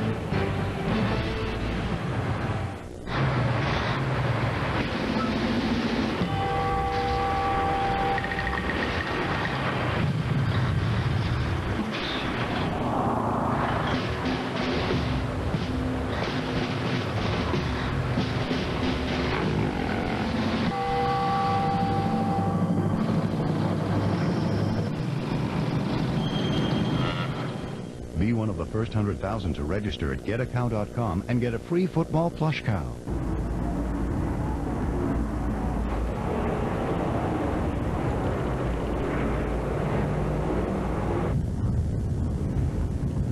Three climate zones. How's he doing back there? 3 rows of seats, so everyone can travel in comfort. He's fine. The all-new 7-passenger Jeep Commander. It's your world. Take command. Hey. Hey. Whew. Yeah. You look relaxed for somebody in your condition. It's because I have Aflac. What do you mean? Oh, when I'm hurt and miss work, Aflac gives me cash to help pay bills my health insurance does. You mean like car payments? Mm-hmm. Electric bills? Mm-hmm. Or the rent? Yep. Even food. Chinese is here. Great. I love duck. Aflac. Ask about it at work. Growth is an irresistible power of nature. Protection is the most natural of instincts. And it's only when these two forces work in harmony that we can truly discover all the richness of life. At Prudential Financial, we grow and protect wealth, so you can discover all the richness of your life. Growth and protection. At Prudential Financial, it just comes naturally. ESPN College Football, the Chick-fil-A Peach Bowl, is brought to you by Chick-fil-A. We didn't invent the chicken, just the chicken sandwich. And in part by the all-new 2006 Jeep Commander, the most capable 7-passenger 4x4. It's your world. Take command. And Aflac. Ask about it at work. At the Georgia Dome in Atlanta with Bob Greasy, who will be the champion of our Aflac trivia questions this year after Swanee took the first year. I was the champion a year ago, and it's out of our hands now that Bob's going to win the coveted Duck Trophy from Aflac. That's something we do on all our ABC broadcasts, and so tonight we have an Aflac trivia question coming up here on ESPN. And I know you guys. And this one doesn't count. And I know you guys didn't tank it this year just because I had won. No, I like you, but I don't like you that much. Yeah, but you're going to have to wait till the Sugar Bowl for the actual trophy. To get the trophy that rotates, talks, and yours might just flop. Jackson's kick deep. Hester over the shoulder says, I don't want any part of this one. So Miami will work from its own 20-yard line with just under 5 minutes remaining, and they've got their full complements of timeout. Speaking of Aflac, time for our Aflac trivia question. Which Miami or LSU head coach has won the most bowl games with that team? All right, got to think about that one a little bit. Think about that one. That could be tough. I don't have my assistant to go through the media guides. We've got him buried down in a dark room in the dungeon of the Georgia Dome. That's right. Got rid of your cell phone. You have no help, champ. First down at the 20. And the pass complete. Short gain, though, to Sonoris Moss. This is a tackle right away by Hollis. Miami's had the ball 4 possessions. They had a field goal after 11 plays on their opening drive, and since then they punted twice and they gave the ball up on downs. So, and they had, this is the they haven't got good field position either. The -14, -16, and now this is the 20-yard line where they're starting against a very good LSU defense. Second down and 6. Quick throw. Whoa. And Leggett put the brakes on. I don't know if he didn't want any part of the LSU secondary or if he just expected that pass to go. I don't like what Leggett's doing. This is a couple of times he's done this. He's just thrown his arms up, looked up around, and said, where's he going with that ball? Remember, he's the starter because Ryan Moore has been suspended from this game. I mean, I don't like that in a right wide receiver. I mean, you run through the slant, and if the ball is not thrown there, you go back and you pat your quarterback and say, all right, how can we work this out? You know, he had a slump earlier this year of not catching passes, and Larry Coker had to pull him aside and said, listen, you got to start catching the football. He might have that same conversation tonight. Kyle Wright just got leveled by Melvin Oliver. And it's like Kyle never saw him coming. Loss of 9.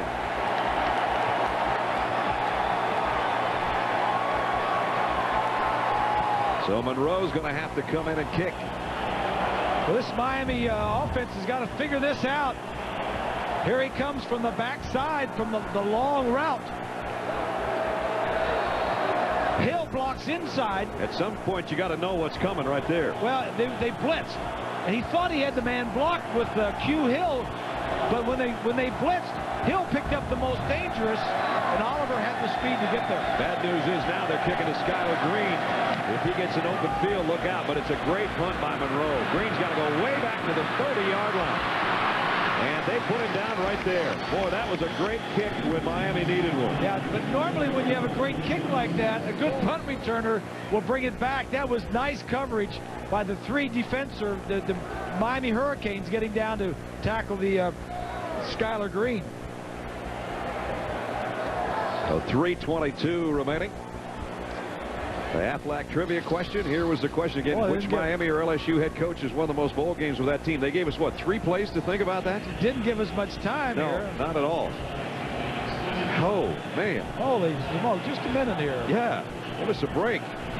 They'll get the answer after this play.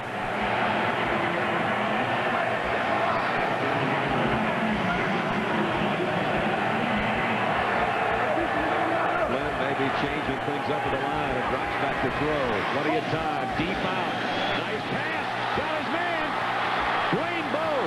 And Bowe 35-yard line. He made a nice catch, and then he ran around 2 would-be tacklers, and he got 33 yards. You're exactly right. Bo does a nice job of finding the ball, and the Hurricanes don't find it. That's Maxey, 24. But he goes deep. Both the defensive men they're waving at it. Nice play by Bo. And a good throw. Get it to the outside. Your man's going to catch it. Now they go on the ground to a dive. And he's inside the 30 to the 29. LSU with another good drive going, and they've got all their timeouts left with 2:44 to go and a 10-point second quarter lead.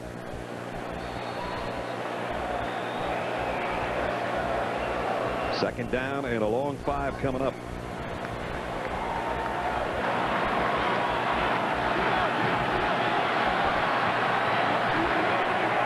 Lanes look good.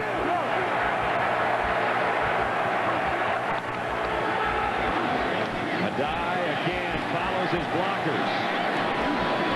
I'll tell you, Flynn's looked good because the offensive line has done a nice job of handling that defensive line and linebackers, allowing Adai and these other guys to pick up some rushing yardage.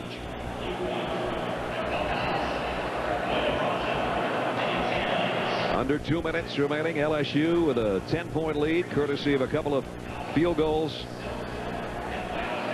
And the 51-yard touchdown pass, part of 138 for Matt Flynn tonight in his first start. LSU with 2 tight ends now in on a 3rd and 1. One of those tight ends captured in motion, sets up now on the right side. And that's where it looked like they'd go, but Adai changes his mind and his direction, and he's got another first down run. Boy, he's quick with that hop in the hole, isn't he, Bob? He is. Sort of hops around in there. He is, and he's got good, quick feet.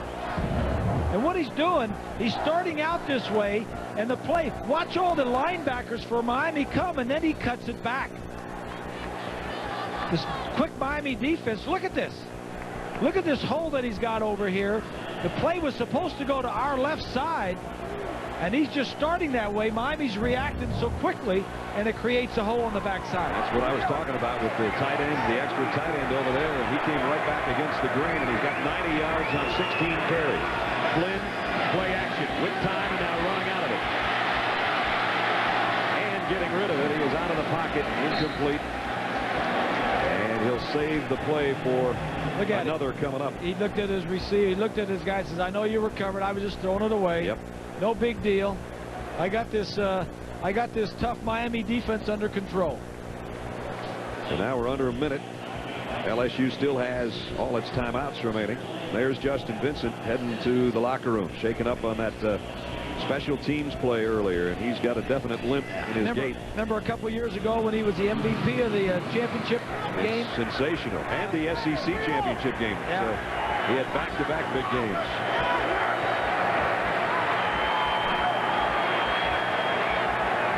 Out of the gun, Flynn throws a strike, and Bo catches it on the other end. First down, LSU. We'll be back for that first down play after we check in with Reese in the studio.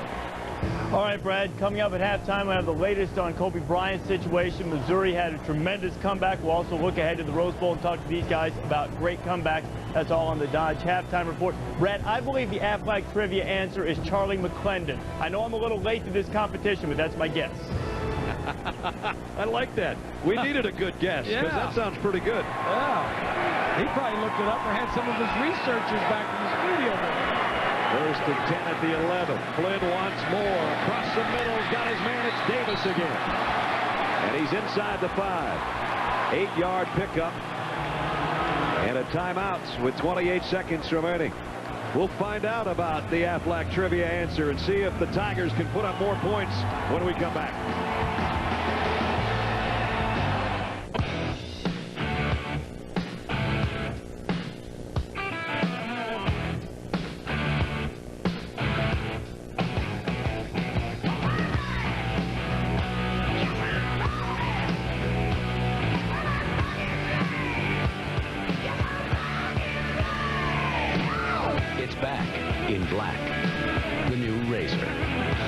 from Singular. Singular, raising the bar.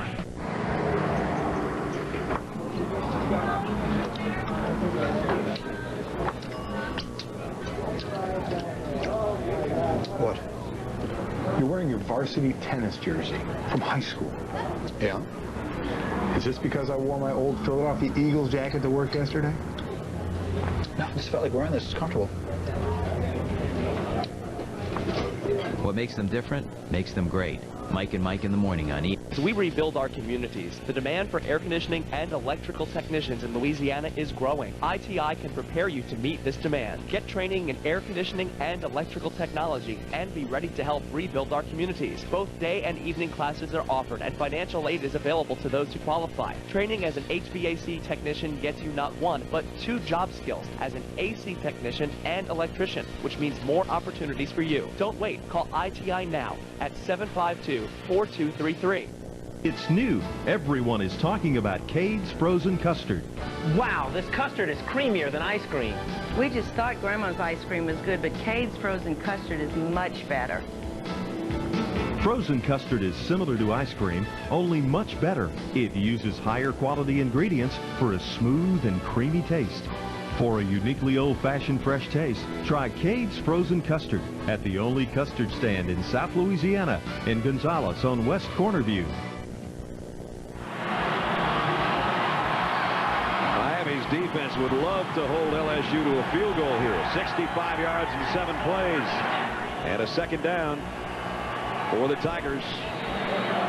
Second down and 2. 3 tight end set. Adai, the tailback, behind Steltz, his big lead blocker at fullback.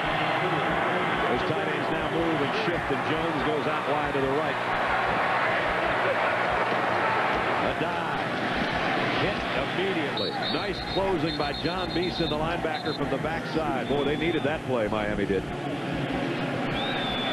Timeout with 23 seconds remaining in the half. LSU trying to cash in.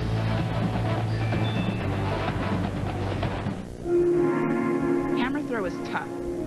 It isn't just you against a 9-pound ball. It's you against yourself. It's pure concentration, and you have to dig deep inside to find every throw. It's brutal. I had to study biomedical engineering just to relax. There are over 360,000 NCAA student athletes, and just about all of us are going pro in something other than sports.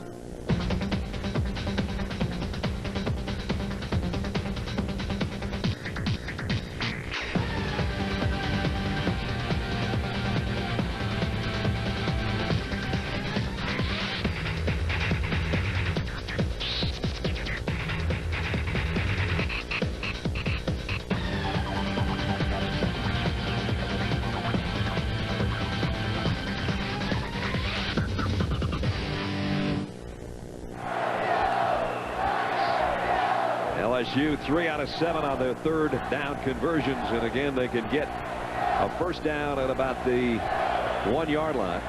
They were in this situation earlier in the ballgame.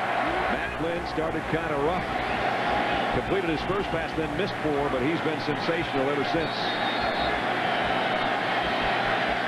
Miami looked like they were a man short defensively, and they run somebody out, and now they might have too many guys out there. The problem is LSU goes to the sideline, and then they come right out. Miami doesn't know who their personnel-wise, who they got in there, so they're having trouble with the substitutions. Well, we asked the Aflac trivia question earlier. These coaches, actually not these coaches, but which Miami or LSU head coaches won the most bowl games with that team? Well, by process of elimination, we figured Miami, once they got winning, they didn't stick around long enough to win a lot of bowl games. They had Schnellenberger for 5 years, Johnson for 5 years, Erickson for 6, Butch for 6. And then I said maybe it was like Paul Dietzel, they won a national championship. I don't think he had that many other good seasons. You know what? Reese has probably got a good idea. Let's go with Charlie McClendon. I think Charlie McClendon, but Swanee, what do you think? Well, I mean, he's got studio resources. I'm just on the sideline. Let's go with the smart play. All right, let's see what the answer is.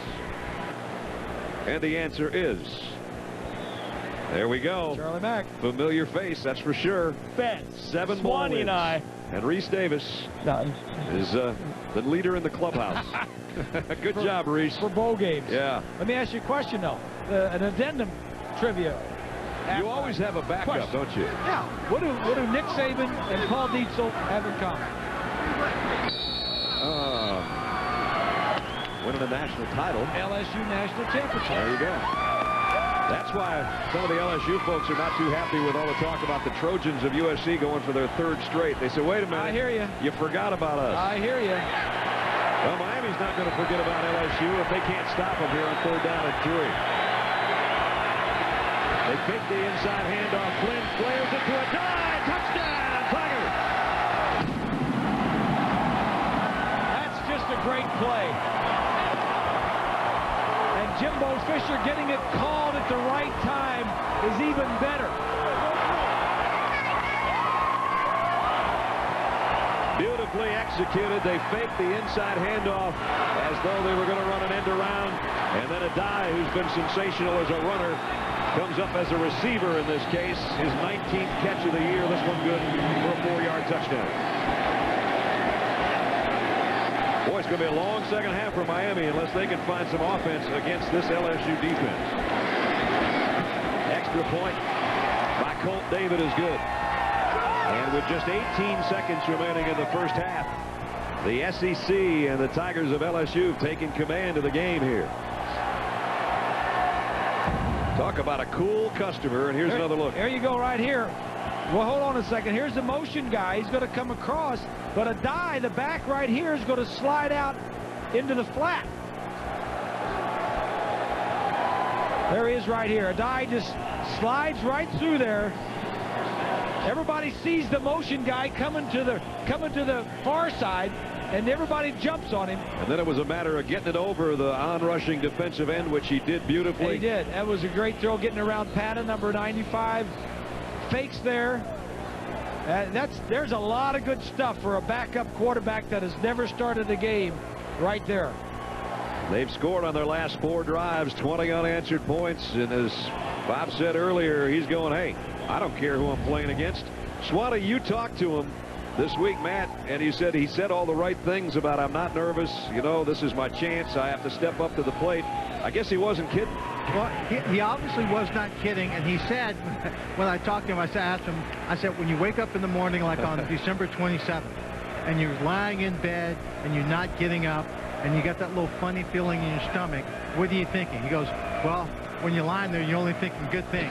He said, what I wanted to think about was how to win this ball game for the seniors because it meant so much to us in this program. Well, and he's living up to it. You got that right. He's only doing good things, not only just thinking about good things.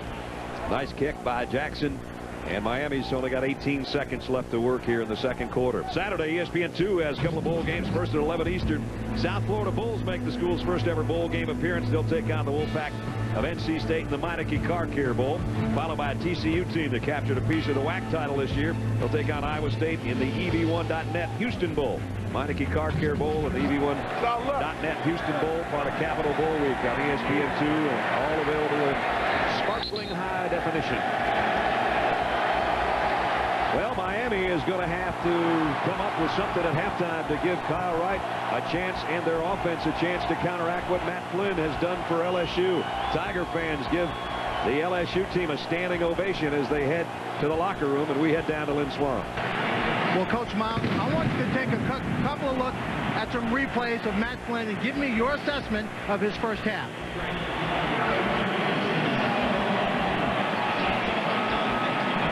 Well, you know, one thing he does very comfortably, he gets back in the pocket, sees an open lane. He's got great feet, ad-libs with a run. He does that a couple times in this half. Big plays for us. He has a good, comfortable throw. He can hit a deep ball. He always could.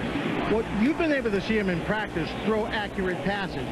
When did you know he had this kind of presence, this calm that he's demonstrated tonight that you don't normally see in a guy in this big situation? Well, I want you to know, we expected that. And Matt Flynn has that to him. You know, he's going to compete. He competes well. Okay, Coach. Thank you. We'll see you in the second half. All right.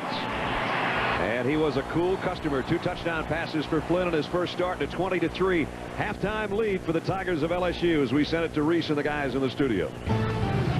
All right, Brad, thanks a lot. And what Les Miles said about Matt Flynn is exactly what Mark has been saying for the last couple of years since you saw Matt Flynn in practice a couple of times. And just for the record, I'd like to tell Len Swan, we've got great studio research here. I use none of it to come up with Charlie McClendon, and Charlie Mack will be proud of that first-half performance by LSU. Definitely so. The way that Matt Flynn took command of this offense, and not only that, the way that he was able to spread the wealth throwing the ball to his tight ends, to his running back Joseph Adai, and to his wide receivers. 6 completions to his wide receivers. I talked about the wide receivers making an impact. They are.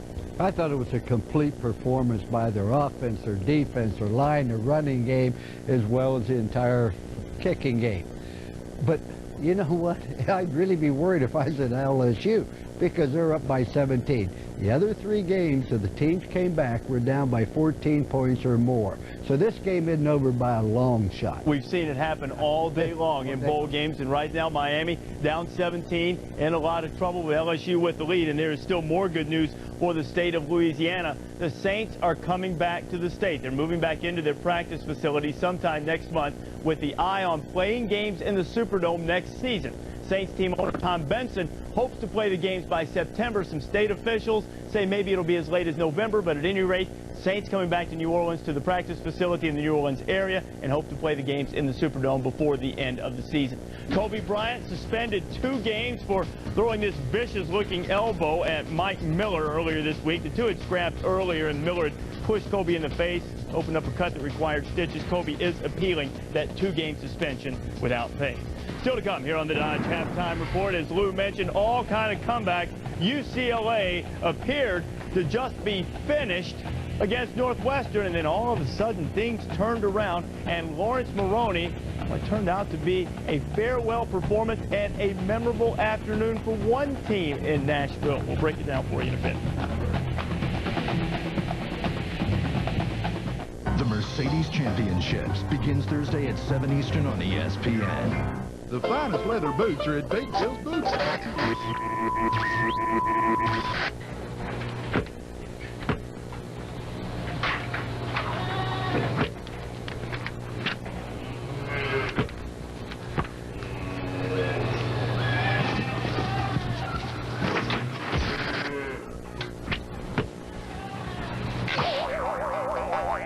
Be one of the first 100,000 to register at getacow.com and get a free football plush cow.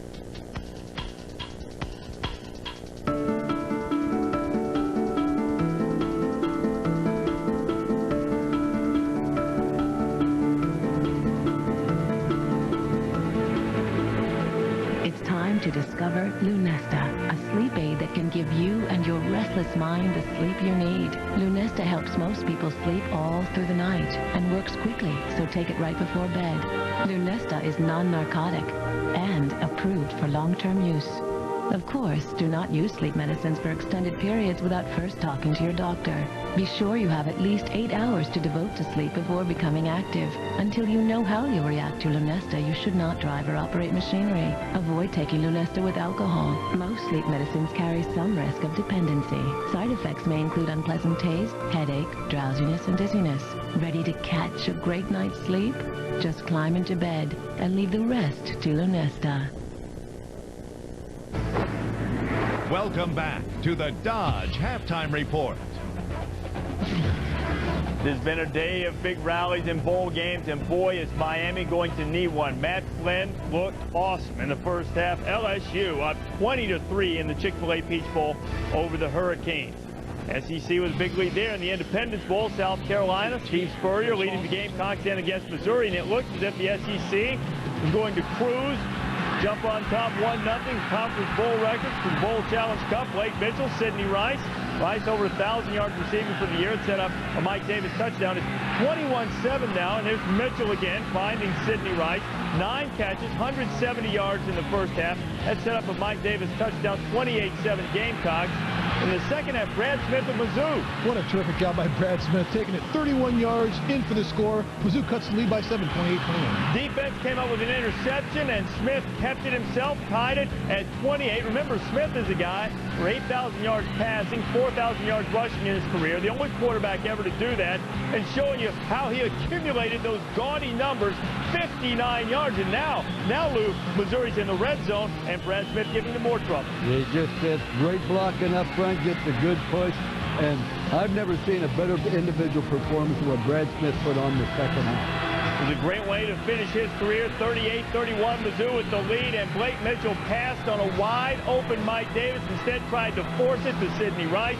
Darnell Terrell picks it off, and Gary Pinkel's team down 21-0, and South Carolina was driving to go up 28-0 when an interception returned 99 yards for a touchdown, turned the game around, and Missouri went to 38-31. The final of the 3 interceptions by Mitchell certainly hurt. Gaylord Hotels Music City Bowl, Minnesota and Virginia. Glenn Mason, his contract status in limbo. They put a Saturday deadline on it. It could cut some of the assistant coaches loose. It's getting to be a messy situation. The game was messy late. 31-all. Marcus Hagans completing the pass down the middle of the field, converting a 3rd down and setting up Connor Hughes from 39 yards out. Connor Hughes putting Virginia on top. Virginia team that was down 14-0, down 21-7, now up 34-31. And Brian Cupido probably got a little impatient here, Luke. A little time left. There's no doubt. That was a Hail Mary. You see 3 receivers down in the end zone in the same spot. They had time enough to throw it over the middle and set up a field goal and then score a touchdown. As you said earlier in the day, first order of business, get into field goal range so you can at least tie. Then win it. Got a little impatient. It cost Minnesota an opportunity to come back. Great comeback for the Cavaliers. 34-31. The final there. Hagans throwing for 358 yards. Out in the West Texas town of El Paso, Northwestern had a 15-0 lead on UCLA, and Drew Olson picked off by Nick Roach. 22-0. Olson threw 3 picks in the game. He only threw 3 all season against 31 touchdown passes in the regular season. But now it's 22-7. And the Bruins made a living coming back all year. And they do it again. Right down the middle, Ryan Moya, 58 yards, UCLA back in it. And then the Bruins get the running game going with Khalil Bell. Right up the middle. He's going to blast up the middle and power it in for the score, breaking a tackle. Bruins get the 2-point conversion. 22. And we're not yet at the half. UCLA actually took the lead. Now it's 29-22. Now Olsen will find Michael Petrie. Just a great play, great throw here. But just the physicalness of UCLA made the difference this football game. It's 36-31 now. Randy Walker trying to get the ball back with the onside kick. And Brandon Brazil scoops that thing up, punches it right in, and just like that, the Bruins get their score back. They're up 43-31. Bazinet's not done. Under a half-minute to go. Sean Herbert. Now it's a 5-point game. So now you got to get that onside kick again, and this time you got to block Brazil, right? You don't kick it at him. Why do you kick it towards him? Why would you do that for, Reese Davis? You would not if you could help it. Didn't work out that way. You don't see many guys return kickoffs, 2 kickoffs in a game, much less 2 onside kicks for touchdowns. Carl Durrell getting himself a shower. 50-38 the final there. A lot of points were eagerly anticipated in this game because of the fact that the 2 defenses were not necessarily highly ranked. Really, the defenses played okay. Northwestern's defense turned in some scores, and UCLA's defense stiffened when it had to. Well, what's the anatomy of all of these comebacks? UCLA coming from 22 down, everyone from at least 2 touchdowns down. Well, the reason you have these teams in bowl games are used to winning. And when you're used to winning, you're used to competing. You've had to overcome adversity the entire season, or you wouldn't be in a bowl game such as this. So it's only natural. The team's not going to give up, and the ebb and flow and the breaks are going to balance in the long run. But the main reason there's a comeback, teams are used to winning or in bowl games. I think the comeback is the offensive coordinator say that's out of the play. We're going with a special trip. Can I say, Bees? The ball in the second half. That's how they do it. Boy, you are tough on coordinator. You're probably talking about what Miami's trying to do right now. Look down at the playbook, see what's going to work. You look at the numbers on this day of comebacks and the way these teams have rallied. Virginia was down 2 touchdowns. They were down 14-0 and 21-7. UCLA with the turnovers got in a big hole, and Missouri was down 28-7. They were very fortunate not to be down 28-0. They turned in that big interception that turned the game around. And if you're on the comeback trail, certainly Penn State has been poster children for that. 4 of the previous 5 seasons, the Nittany Lions had losing campaigns. Now Penn State once again on top, champions of the Big Ten, and Joe Paterno has been raking in awards, Coach of the Year awards, including the Bobby Dodd Award for the 2nd time in his career. One of Bobby Dodd's former players at Georgia Tech, Bill Curry, explains the significance of this particular Coach of the Year award. The legendary fame of Coach Bobby Dodd goes far beyond his outstanding record as head football coach at Georgia Tech. During his distinguished career with the Yellow Jackets, Dodd's greatest satisfaction came from his players' academic successes, their character growth, and the development of unparalleled leadership skills. Established in 1976, the Bobby Dodd Coach of the Year Award honors outstanding college football coaches who best exemplify the high standards Coach Dodd practiced and taught on and off the gridiron. We're on the campus of Penn State University with Coach Joe Paterno, the winner of the 2005 Bobby Dodd Coach of the Year Award. Coach, this is the first time in the 29-year history of the award that a previous winner has been given the Dodd Trophy twice. Also, Coach, you exemplify the high standards that Coach Dodd coached by, and congratulations. Congratulations from me also, Coach.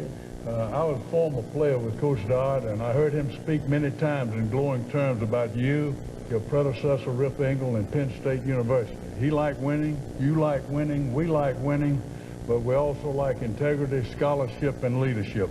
Well, I think that's what this is all about, hopefully, and I appreciate the reward because it's the second time I got it, which is a very, makes me even prouder. But the thing I feel best about is the fact that Coach Dodd was such a great example of what college football is all about. When I was a young coach visiting the Georgia Tech campus, he pulled me aside and said, "Why do you want to coach?" And I told him why, and he said, "Remember, college football is something special. Don't ever neglect it."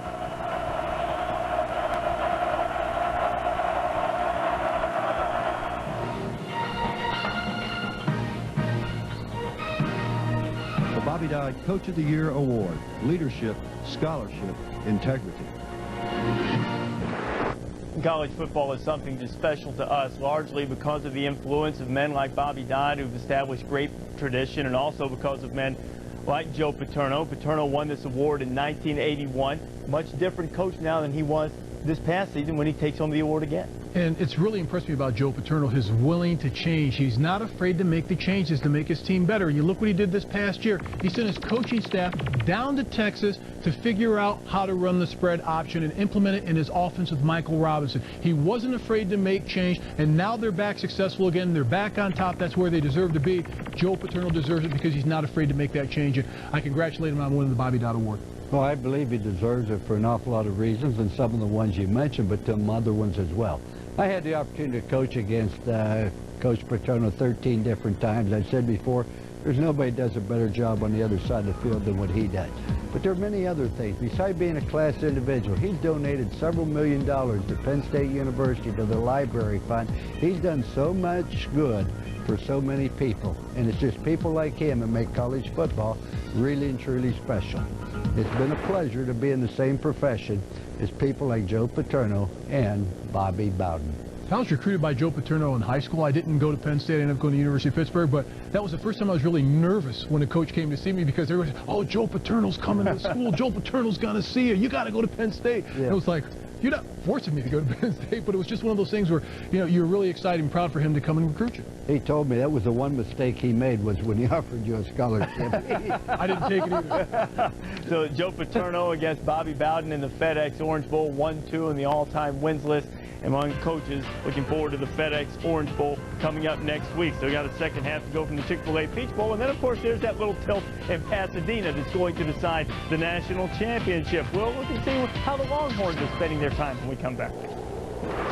This halftime report is brought to you by Dodge. You can take life as it comes, or you can grab life by the horns. Dodge.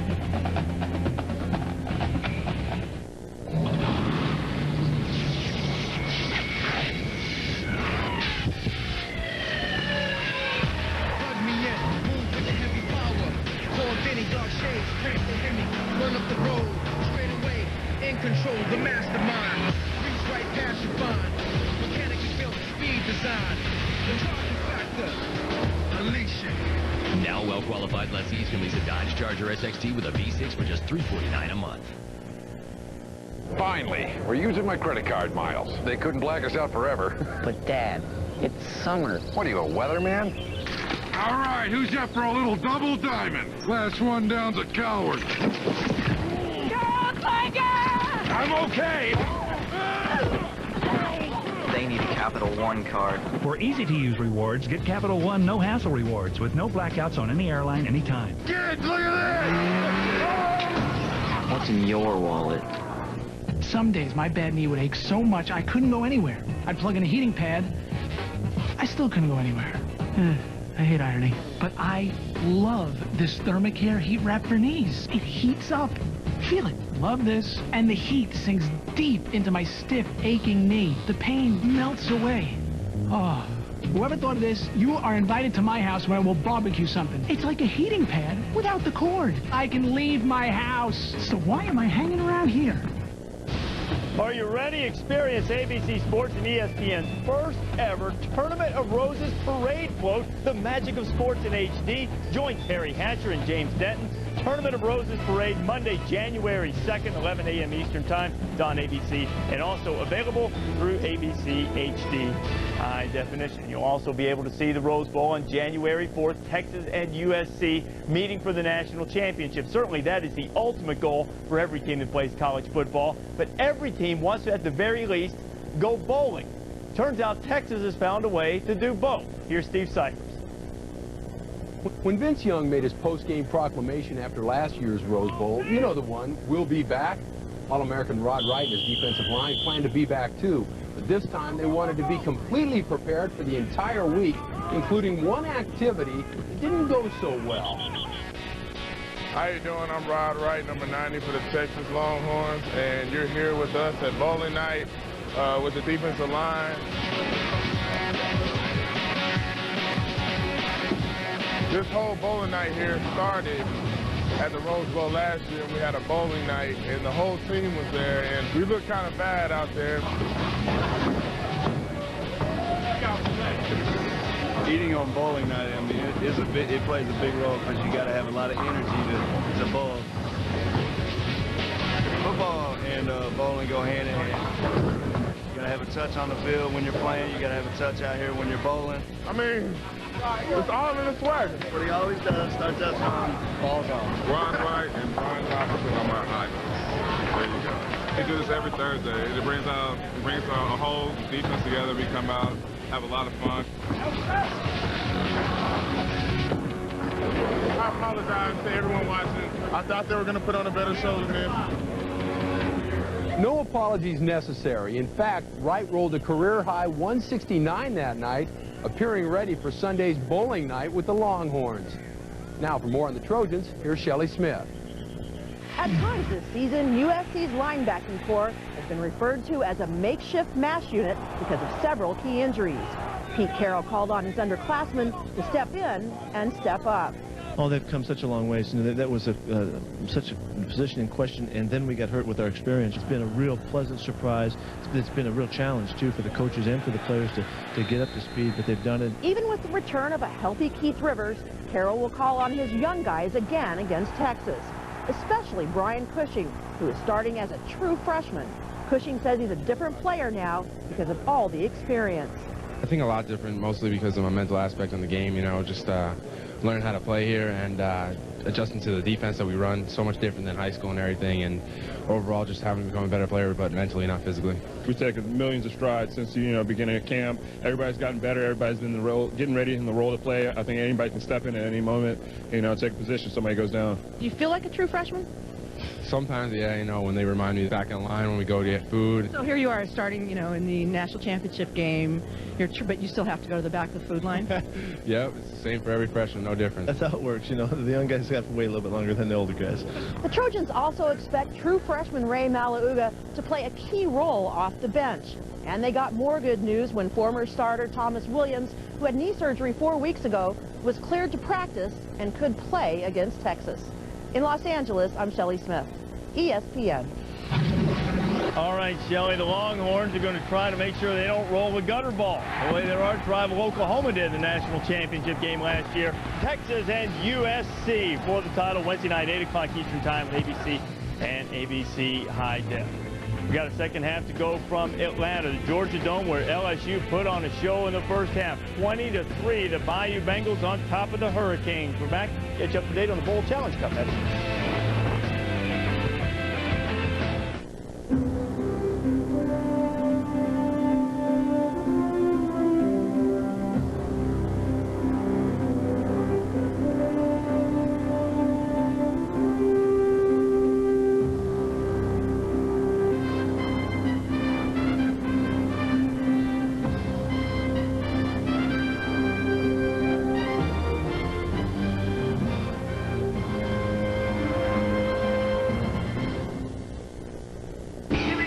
man. I smell a Hemi.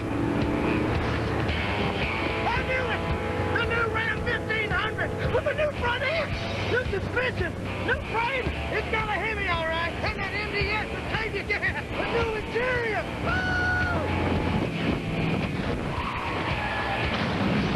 Hey! That can't be good. Now through January 3rd, get $1,000 year-end bonus cash and grab an 05 Ram for under $50. Louisiana, we've been tried and tested. With our big hearts in these tough times, we will make it through. Rise up, let your colors shine true. Celebrate the good things they're all around in this town. Stand up and let your colors shine through. We are Louisiana true. There's excitement at Barbera Chevrolet, and the 06 models are here, and we have a lot to choose from. Popular Malibu and Malibu Max, the exciting Aveo, and the great sporty Cobalt. They're as good as, or better than, their Honda, Toyota, and Nissan rivals in price, styling, and most importantly, mileage. I have what you want, or I will get it. And remember, no matter where you are, all roads lead to Barbera's in the Pointville. Bowl Challenge Cup presented by Cooper Tires. It goes to the conference with the best winning percentage among those with 3 teams in bowl games. And Pac-10 at 3-1, only USC left. Basically, if SC were to win the national championship game, one of the other conferences would have to win out in order to edge the Pac-10. That's a long way to go. Right now, we got a second half not too far away in the Chick-fil-A Peach Bowl. LSU and Miami, Tigers on top 20-3 at the half. I want to take you back to the Georgia Dome and join Brad Nessler and enjoy some of the halftime there in Atlanta. Brad? Now the pageantry of it all, Reese. As you look into the Georgia Dome and the field turf, this is the Chick-fil-A Peach Bowl masked band. Let's have a listen.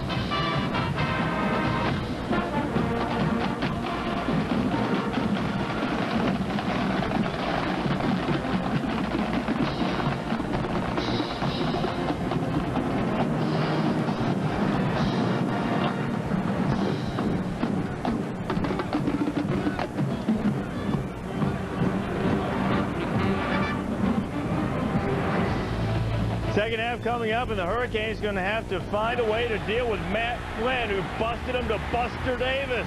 LSU 20-3, second half, not far away.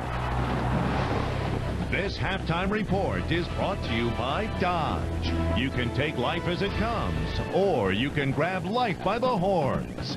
Dodge.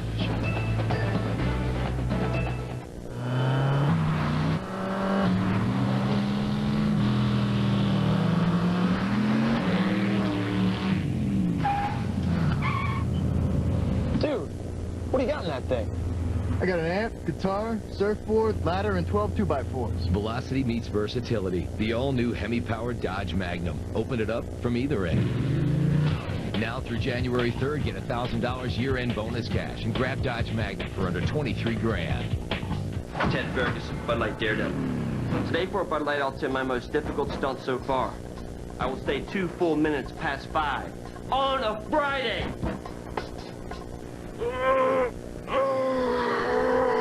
Hey, Ted. See you, Janice. Hey, time! Get him up. Ted, get out. Ted, can you hear me? I need a Bud Light. Don't you give up on me, Ted. Refreshingly smooth Bud Light. Always worth it. Put that on my review. Oh, yeah. Before you go here,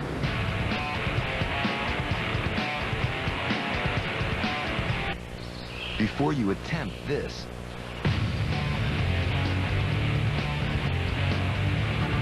and before you even think about going there, you need to go here. Cooper Discoverer Tires, built to take you just about anywhere. Cooper Tires, don't give up a thing. Go to coopertire.com for more information and a dealer near you.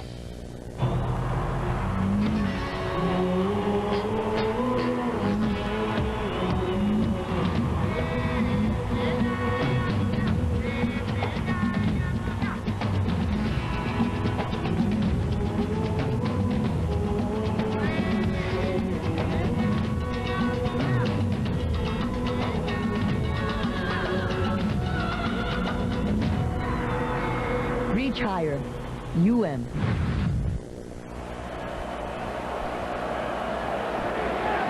Back inside the Georgia Dome, the Chick-fil-A Peach Bowl of 2005. And right now it's the SEC controlling the ACC 20-3. LSU is the leader at halftime. And Miami's got some catching up to do. Welcome back, everybody. Brad Nessler and Bob Greasy. We came into this game. We talked about Matt Flynn. First start at quarterback for the sophomore. Would he be ready? Would he be rattled? Between he and Adai, I don't know who's playing better. Well, the big thing Matt Flynn is doing is he's staying calm, smart, poised. The other thing he's doing is using his legs. He's running the football, and he's throwing the ball well. And Adai has just been the tough guy inside. He's got almost 100 yards in the first half against a very tough defense. And not only that, opened things up for the play-action pass and the touchdown reception by Adai. So they've been the two stars. Now the story is, where's Miami going to find some offense against this LSU defense? You need to get the ball to your tight end, Olsen. He hasn't caught a pass. Right. And you need to help your quarterback out. On the outside, Ryan Moore's not there. Somebody's got to step up. They've thrown the ball to Leggett a couple of times. He's backed away from it a He couple hadn't times. won any part of it, so they may have a problem there, but you got to start moving the ball down the field. And we'll see if Devin Hester, if they use him the same way that they used him a lot in the first half, as both a tailback, a wide receiver, quarterback at times. It seemed like they may have gotten wrapped up with Devin Hester at the very beginning, and some of that stuff was working. But you need to get back and do what you do best. Look at the passing yards. You would think if Jamarcus Russell was here that 161 wouldn't be a big deal, but with Flynn in his first start has been sensational. They've got over 300 yards total offense. That third down conversions, LSU has converted 4 of 8. Miami can't get off the field defensively. They've been the best in the league in getting off the field, but not tonight. The good news for the Canes, they get the football first, and the good news is they have that number 4. Skylar Green, his counterpart, on the other side. But Devin Hester's played just about every position. We'll see if he can get free on a kick return. They kicked the first one to him, and he had a good return. Illegal block, and since then they've either squibbed it or tried to keep it out of his hands. Sometimes you can get too wrapped up in doing something special with a player, and the rest of the teammates knew this was going to be going on, so they may have been just sitting back and watching. And then you got Chris Jackson, who says, I don't care who's back there, they're not going to touch it, I'm going to kick it deep. And he did, so Miami will have to work from its own 20-yard line. Check in with Swanee. Well, Brad, I talked to Larry Coker, and he said LSU is not doing anything that's surprising to them. Yes, Matt Flynn has been playing phenomenal, but the plays they're calling and what they're doing has not been a surprise. He says he told his football team, you make up your mind what you want to do. You come out in the second half, and you can either be embarrassed or you can come out and be men and play up. This team is not playing with any energy, not with any enthusiasm, and he challenged them to come out and play with energy and enthusiasm for the second half. And you know the guys like Warren Sapp and John Vilma and all the guys that came before are sitting there right now going, these guys better show up or we'll be embarrassed, because at the U, as they call it, you know, you are expected to win not just bowl championships, but national championships. And right now they're in a 17-point hole to start the third quarter. And that first, the defensive line of LSU just put pressure on a short drop and a quick throw by Wright. He aimed that one at Lance Leggett, and 3 passes thrown his way, no completions yet. 2nd and 10. Play action. Wright's got a man open right through the hands of Leggett. You got to catch it before you leg it. Well, there's something wrong with Lance Leggett and Kyle Wright, and there's something wrong right there. He said he was either too shallow or too quick across the field. Something's wrong with Lance Leggett. I mean, he was a starter last year for a part of the time. He started 8 or 9 ball games. They pulled him out. Ryan Moore got back in this year. Something's not right. They're missing Ryan Moore more than they thought they would. Whether by design or not, he just got pulled out right there, too. Khalil Jones goes in to take his spot. Olsen, the tight end, on the move. Here comes the blitz. The throw is incomplete, intended for Sonoris Moss, and he hasn't had his hands on many tonight either. And now they got Wright a little bit jumpy and irritated and off center. 3rd 3 and out for Miami. And that's big, because you come out, you plan, and you scheme, and what you're going to do the first drive is take the first drive and move it down, get some points, and you come out and you don't do anything. Last time, Brian Monroe hit a big-time punt when they needed it to get out of their own end of the field and keep it from Skylar Green. He hit a 55-yarder. Green is waiting back at the 40 right now. Not as good a kick. A fair catch called for at about the 47-yard line. 20-3 LSU. Let's take a look at our game track. As LSU, 150 total yards allowed. They put pressure on Kyle Wright. Joseph Adai, 89 yards rushing. He's been sensational. I said he's healthier than he's been in a long time. And then not only Adai, but Flynn throwing to him out of the backfield. The 4-yard touchdown right before halftime, and that is where we are. 20-3. And LSU with great field position on their opening drive of the third quarter. At the 47-yard line.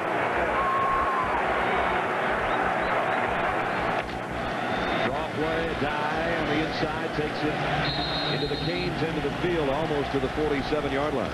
Even when it looks like they've got him bottled up, he finds a way to gain yards, and he got 6 more right there.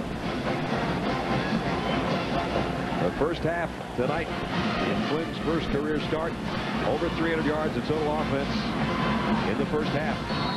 Yeah, averaging 366. He said 8 of his last 10 passes, and he looks in control.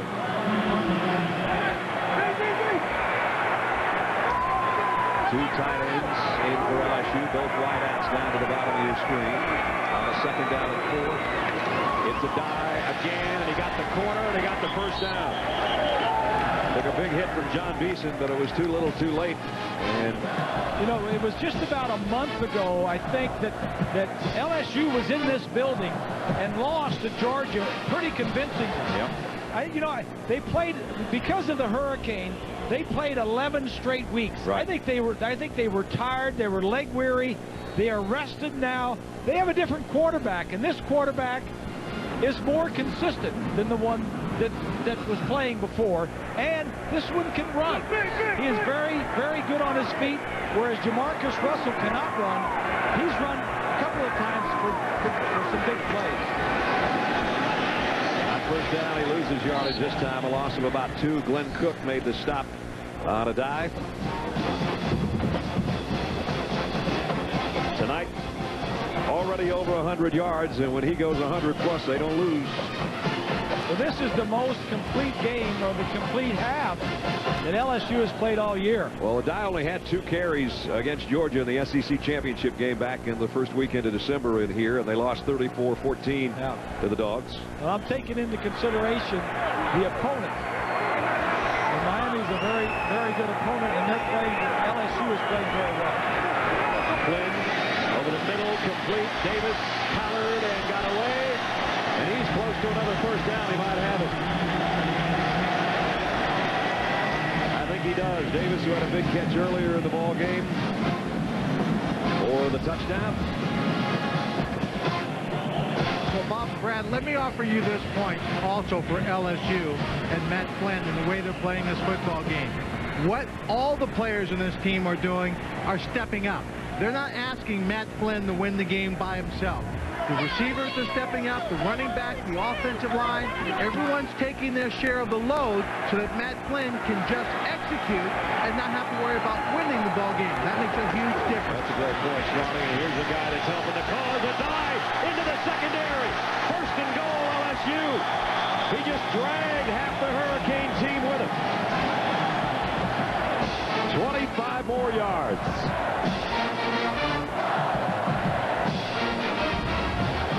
Take a look at the offensive line. It's Livings in the center. 44 is the fullback. Seltz. Ran over Kenny Phillips. Tough running. Down to the 6-yard line. LSU with a 17-point lead and looking to add to it. They bring in 3 tight ends. And Adai stays in there. It's first and goal, Tigers. Now Jones comes out as a wide receiver. And the pitch to Adai. Left side, easily, touchdown.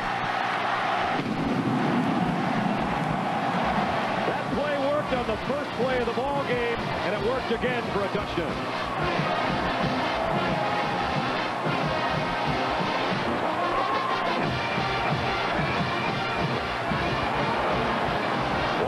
Show number 10's putting on. What a show LSU is putting on. Exactly.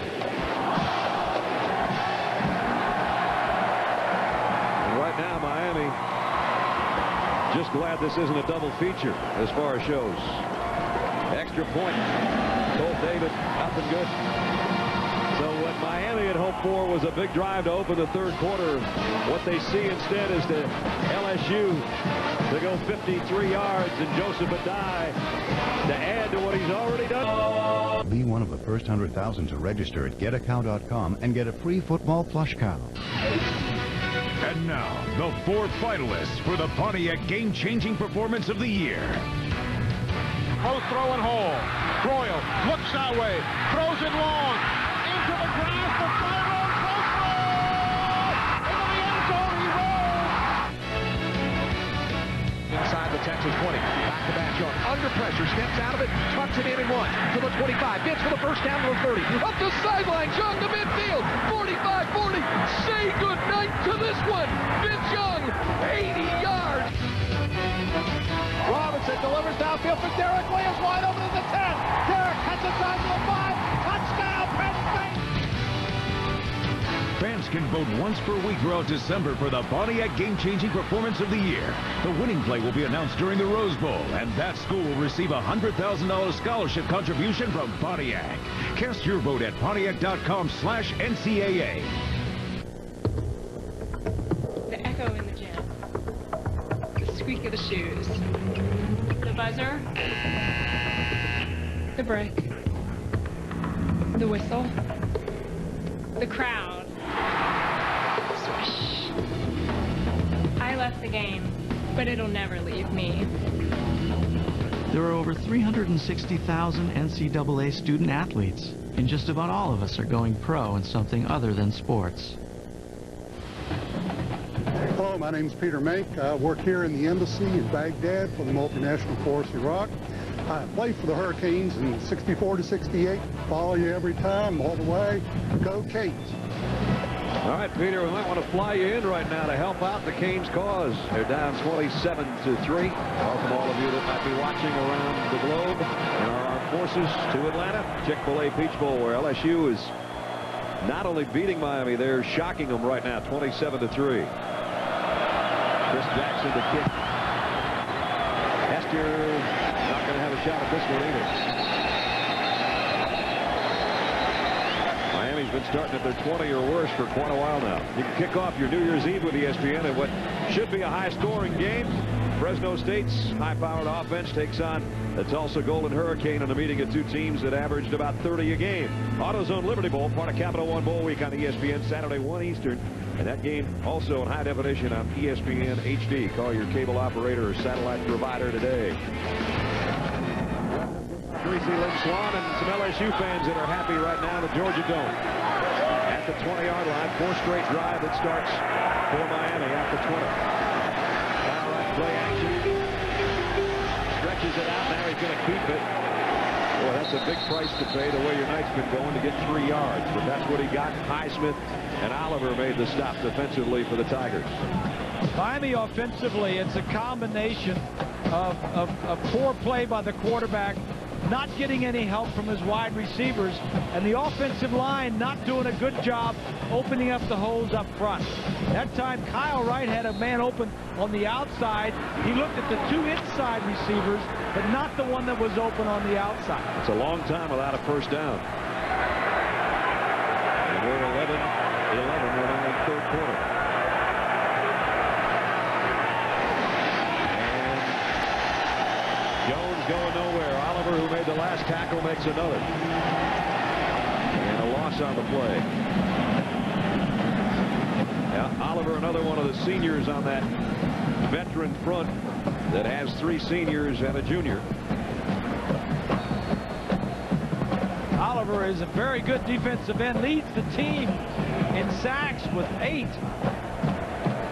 And those 3 guys coming out, the 2 guys at 2 tackles we've been talking about, and Oliver, they're going to miss those guys next year. Oliver out of Opelika, Alabama. How'd Auburn let him get away with it? 3rd down and 9. Right with time. Batted down at the line. Trying to go down the middle. I think it would have been Leggett, the intended receiver, but Kyle Williams never let it get that far. one of the captains of the defense. Kyle Williams and Roten have done a great job all night. Those are the guys we talked about in the opening. These guys are going to be playing a lot of football on Sundays from here on out. Yep. They're big and they're fast, and they plug that middle, and they do things like Williams just did there. So Monroe has to punt again. Another Miami situation of only keeping the ball momentarily. 3 and outs. They have 2 3 and outs for the second half. Green's going to take without a fair catch. Trying to get to the corner. And he bounces off tacklers, and he got a nice return. Now the flags fly in from all over. 12-yard return of a 42-yard kick. But there are multiple penalty markers on the play. Back on the return team, number 23. 10-yard penalty, first down. Timeout. So the penalty will back up that return. They'll still have good field position, though, and they'll have a comfortable lead of 27-3 with just over 10 minutes remaining in the third quarter.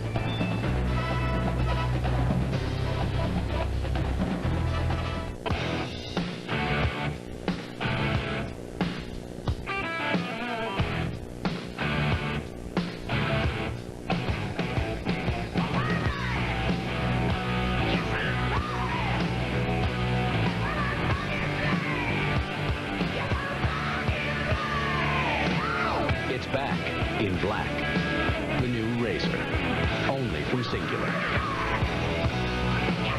Singular, raising the bar. There goes Elvis kicking up a landslide. Close shave, now he's back on the flip side. But I like you best when you're down with the rest of us. We mixed the car with the SUV. Didn't miss a beat.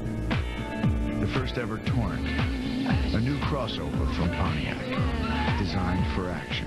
Ho, ho, ho! Here's to a year of saying no to redeeming credit card miles. Enjoy your bonuses. Hey, maybe next year we can say yes. No.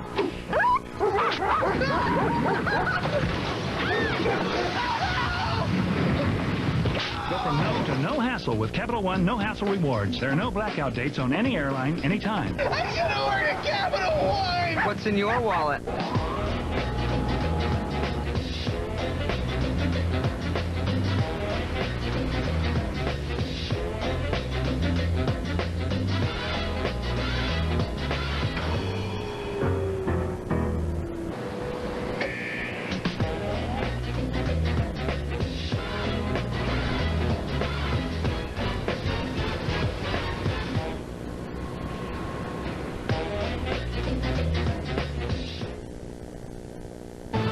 ESPN College Football.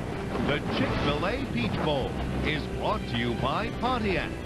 Vote for the game-changing performance of the year at ESPN.com. Keyword Pontiac. And Capital One. What's in your wallet? LSU fans are having a good time right now. They've got the lead, the football, 10:05 remaining in the third quarter. Brad Nessler, Bob Greasy, Lynn Swan back at the Georgia Dome for the Chick-fil-A Peach Bowl, and it's been manhandled by the Tigers of LSU right now. First down from the 43-yard line. Flynn back to throw, completes it. Bo's got it across midfield, and he's got it to about the 48-yard line. Well, coming up Monday night on ABC Sports, we'll stay right in the same building. And the team that beat LSU the last time they played them, Georgia Bulldogs head coach Mark Richt. Good to have you, Coach. You got the whole team here, I guess, don't you? Yeah, the whole team came. I'm not sure if they're still here. I said stay at least till halftime before you go back. But we're probably 200 yards away at our hotel, so. Oh, that's good. You know, and an old Cane like you can't be liking what's happening here. I'll tell you what, it's mixed emotions. I mean, it's my alma mater, and but you also want the SEC to do well. So I'm just glad I'm not having to make any decisions right now. That's the best part. I don't know where Matt Flynn came up with this game compared to how he played against you guys a month ago, but the kid looks about as cool as you can. Well, right there, maybe not so much, as the ball's up in the air and up for This grabs. doesn't look like the same LSU team that you guys beat a month ago. Well, we were fortunate to gain that momentum early, and I think that really was the difference in the ball game. And of course, they've grabbed the momentum in this game, and it's just so hard to change that tide once it gets rolling against you. College football, that's a big deal. It is, especially in a big game. It just everything seems to be a little bit more amplified in a big game like this. What the Hurricanes have not done tonight has been able to get the ball to wide receivers. They keep throwing it and leg it. He keeps backing away from it. And I don't think you're going to have that situation with Massaquoi because you lost Sean Bailey, and that's a big loss to you. Yeah, we did lose Sean, but we've got Kenneth Harris coming in, hopefully giving us some help right there. Of course, McClendon will do well for us too. Third down and short. And they're going to get the first down. So LSU.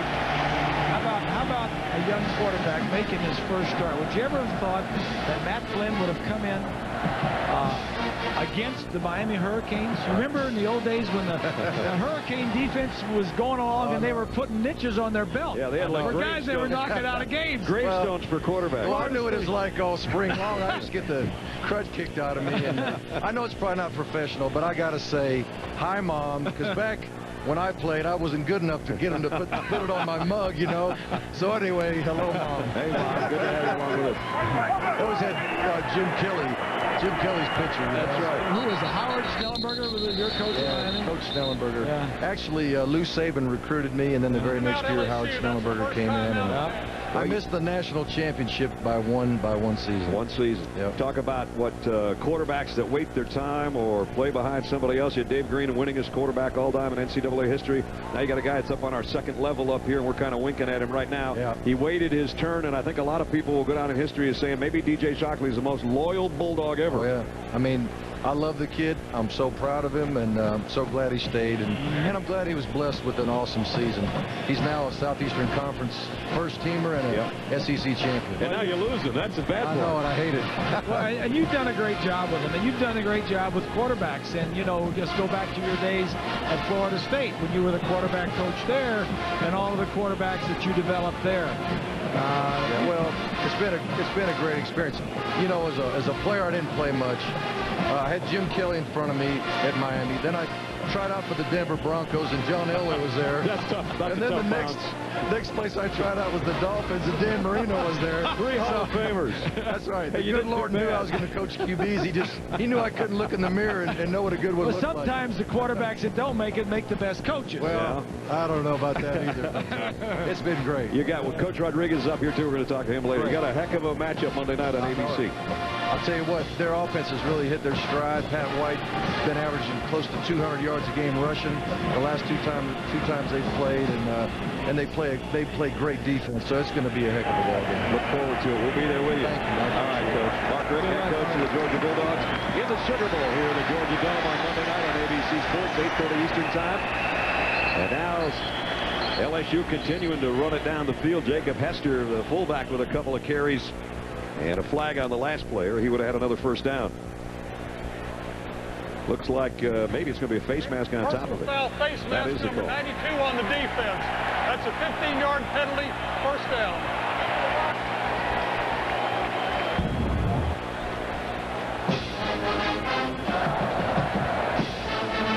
What a huge hole. Ooh. And then the face mask right there. That's a big one, or so it appears.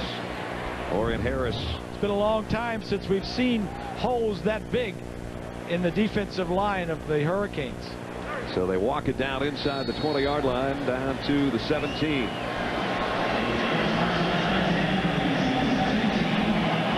Bo and Davis, the two wideouts, out to the left. They keep it on the ground with Hester.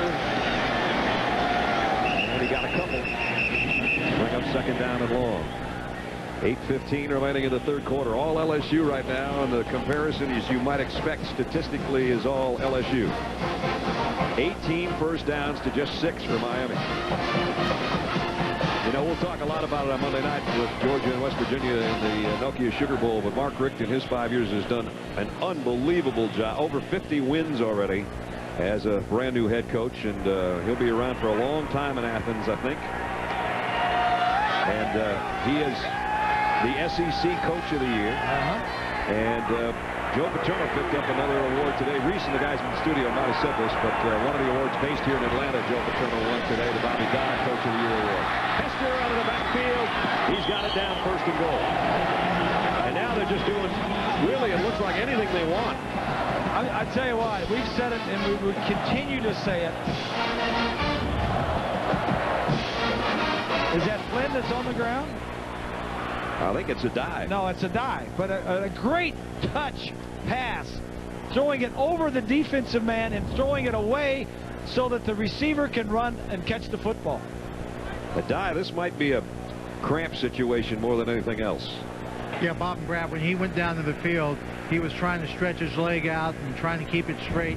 Every indication it's a cramp in his left leg. Remember, he hasn't had this much work in quite a while. As I mentioned, he only had 2 carries in the SEC championship game, mostly because he'd been banged up, and now healthy. He's put on an unbelievable show tonight offensively for LSU.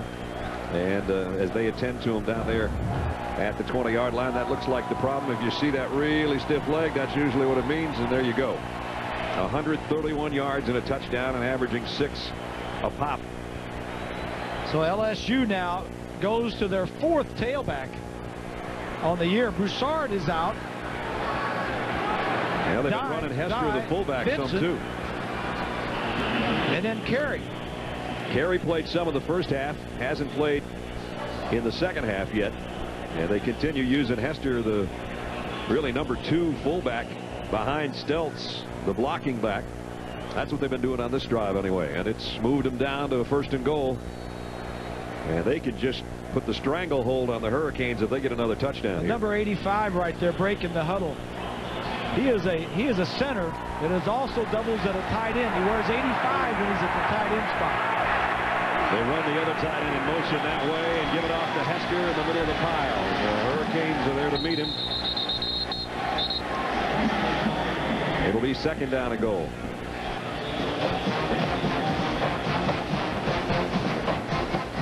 McIntosh, one of the first guys there. And they continue to unpile Harris and Dixon, the defensive lineman, in on the stop as well. 2nd down. Now, if Badai didn't have the cramps, they might do that little pitch out thing to the corner and get him out there on the edge. Take a look at 85 there. Blanchard. He's a big fella. He is a backup center that wears 85 most of the game because he lines up at tight end. But if the center gets hurt, he changes numbers and goes back in and plays center. 2nd and goal. If you're going to do play action, do it here. Nope. Give it to Hester. Let him bang toward the goal line. He's very close. His teammates say touchdown, but the officials don't. Yeah, they're looking at the wrong guy. The umpire does not make that call. Even if he crosses the line right in front of the umpire, he leaves it to the 2 side judges and the line judge to make the call.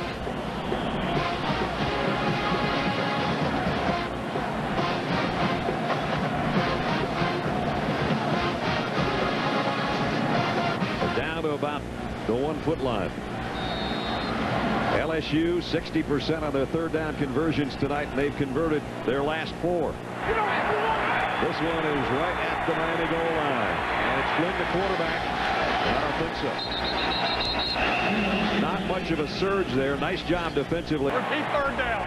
Kareem Brown offside, and that gives LSU another crack at it.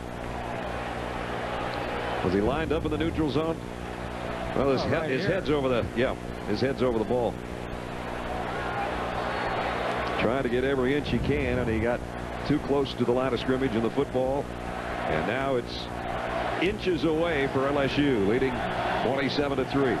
LSU has scored on their last 5 possessions, and the chances of scoring here are pretty good. Hester's done most of the work on this drive. He gets the call, and he gets the touchdown.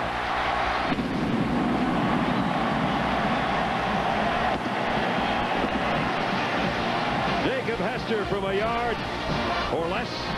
Hester is the backup fullback in the short yardage and goal line tailback that they use in tough yardage. They used him in just about every fashion on that drive. They threw passes to him. He ran off tackle. He ran inside and outside in the last 1.5 feet for the LSU touchdown.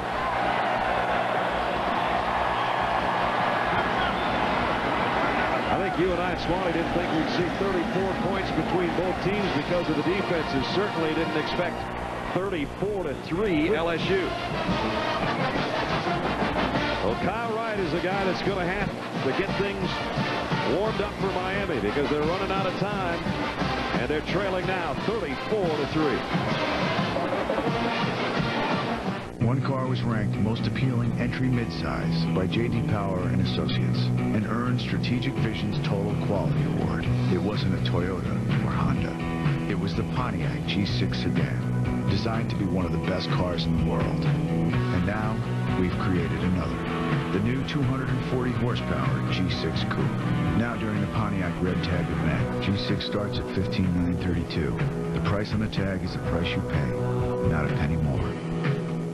Prime time in paradise. The PGA Tour is back on ESPN. It's a brand new season, and the Tour's finest are looking to make their mark in Maui. Can two-time defending Mercedes champ Stuart Appleby make it a tropical trifecta? The winners-only field of PGA Tour champions, including Vijay Singh, have their sights set on a victory in Hawaii. How about that? Who will be golf's big kahuna? The Mercedes Championships. Live coverage begins Thursday at 7 Eastern on ESPN. Did you know there's a store with a meat department that is second to none with USDA #1 quality beef? Ralph's Supermarket, a friendly family-owned business, takes pride in offering the finest cuts of beef, poultry, and pork. You'll love the quality and selection of their specialty meats, cut fresh daily. And it doesn't stop there. There's an assortment of big and small party trays for any event and desserts galore, including fresh-made cakes and pies. Enjoy quality and savings at Ralph's Supermarket, your friendly neighborhood store. It's that time of year again. All-Star Automotive Group, year-end closeout. We're overstocked with new inventory, so we're reducing prices to move them out before the end of the year. We've got to move these vehicles out, so we're marking them down. Cash in on great deals at every All-Star location. Chevrolet, Dodge, Ford, Lincoln Mercury, Nissan, Toyota, Scion, Kia, and Hyundai. Choose All-Star. Choose All-Star, where the deals are sweet. This telecast is available on ESPN HD, sponsored by Philips Flat TVs with Ambilight. To get ESPN HD, call your cable operator or satellite provider. Boy, everything's going well when you back up fullback, plays a little bit of tailback, and you go 57 yards in 9 plays in 4.5 minutes, and you're leading a team that came in ranked above you 34-3. Jackson's been a busy kicker, and he's kept it out of Hester and company's hands for the most part of the ball game. This time they will return it from the goal line. Devin broke one tackle, but then he gets taken out of bounds almost by his own guys over there on the far side of the field at about the 25-yard line. So a little better field position than they've had, but Miami has been at its own 20 or worse most of this half and most of the second quarter. And now I don't know what you tell Kyle Wright. It's really not been his fault. But we welcome in Rich Rodriguez, head coach of the Mountaineers of West Virginia, playing on Monday night. We had Coach Recht in here and Sugar Bowl on Monday. Coach, how's your stay been in Atlanta? It's been great. The people here in the city have been so gracious to us. The Sugar Bowl people have been outstanding, and it's been a good experience so far. You know, there's a lot of folks out here with purple and gold and green and orange. I think you only got 15,000 tickets. Right. You'd have brought the whole city. We could have filled this place up. The whole state would have been in here if they let us. First down play for Wright, and he throws it in the dirt, incomplete, and they haven't been able to get it to Olsen, the tight end, and they still haven't. Surprised by what's going on in this game? Yeah, I really am. You know, obviously both teams have great athletes, and I heard Mark mention earlier the momentum got on LSU early, and they just kept riding it and riding it. And obviously they're a very talented team. What makes me nervous is Georgia beat these guys pretty good a few weeks ago. And he just said to us when we were off the air, he says, I know Rich is going to turn it loose on us with that spread offense on Monday night, and that's been working for you. Well, it has, and we've been very fortunate. Our young guys have played really well for us, better than probably anybody expected, including us, and they're going to have to do that again here Monday night. The second down here for the Canes. They'll toss it.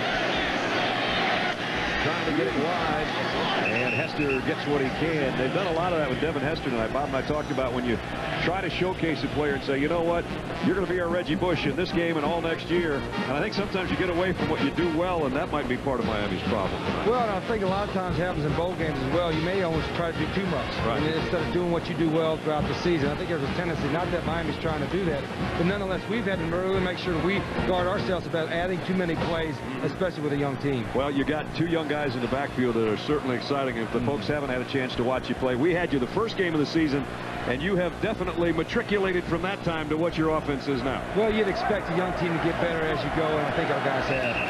And whistles, penalty markers on the play. I don't think that people realize. I know they know you come from the Big East, that you've won or shared a piece of the title each of the last 3 years. Well, we've been fortunate. We've had some pretty good teams the last couple of years, and we've been this close to getting the BCS, but we haven't finished the job. Right. And this year probably wasn't expected, but our guys set that as a goal. We need to finish the deal this year, and they followed through. And 3 years ago, that was when Virginia Tech was still in the league, Miami was still in the league.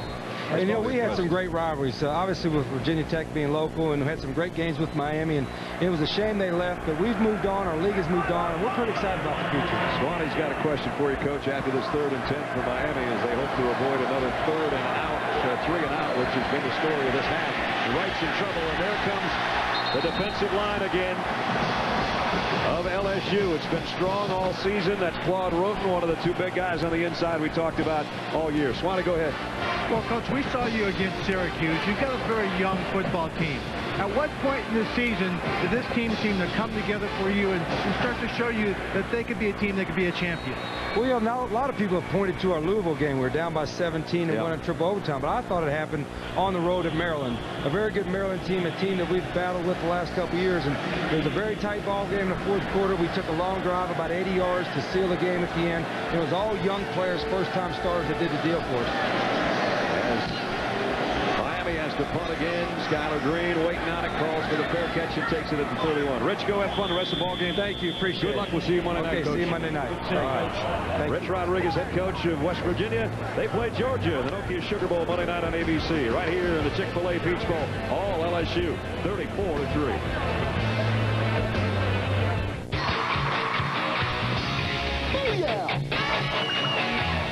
A different kind of New Year's Eve countdown, 11 p.m. on ESPN2.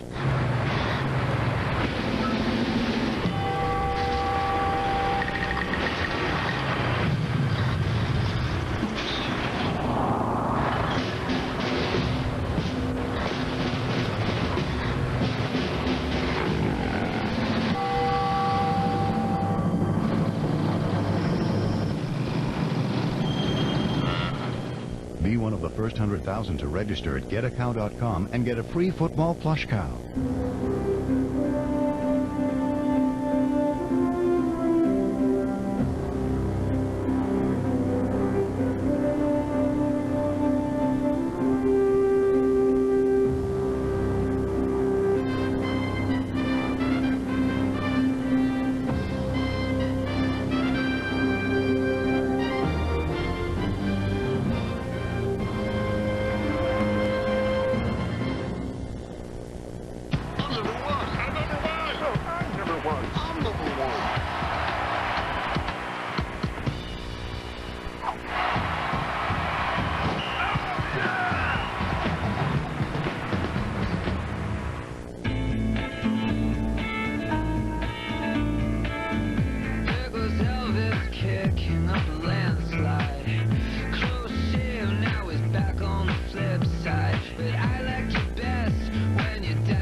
SUV and didn't miss a beat. The first ever Torrent, a new crossover from Pontiac, designed for action.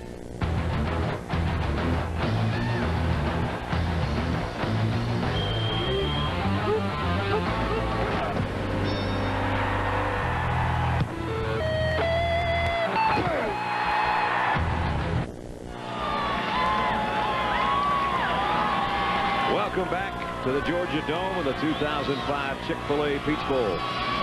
With Bob Greasy and Lynn Swan, I'm Brad Nessler and our ESPN crew. As LSU's dominating the Miami Hurricanes like I don't think I've seen them dominated in a long time. And we've done a lot of Canes games. That's a good point. They're getting pushed around. I cannot remember the Canes late in the year. That's number 19 on the defense. The penalty will be added to the end of the run. Another face mask penalty, the second in as many series against Miami. So some of that's frustration from the fact that it seems like the defense has been out there the entire game too, because the offense has had 5 3-and-outs tonight. Look at this. Wow. They normally only give up 11.9 points. They've given up 34 points tonight in 3 quarters.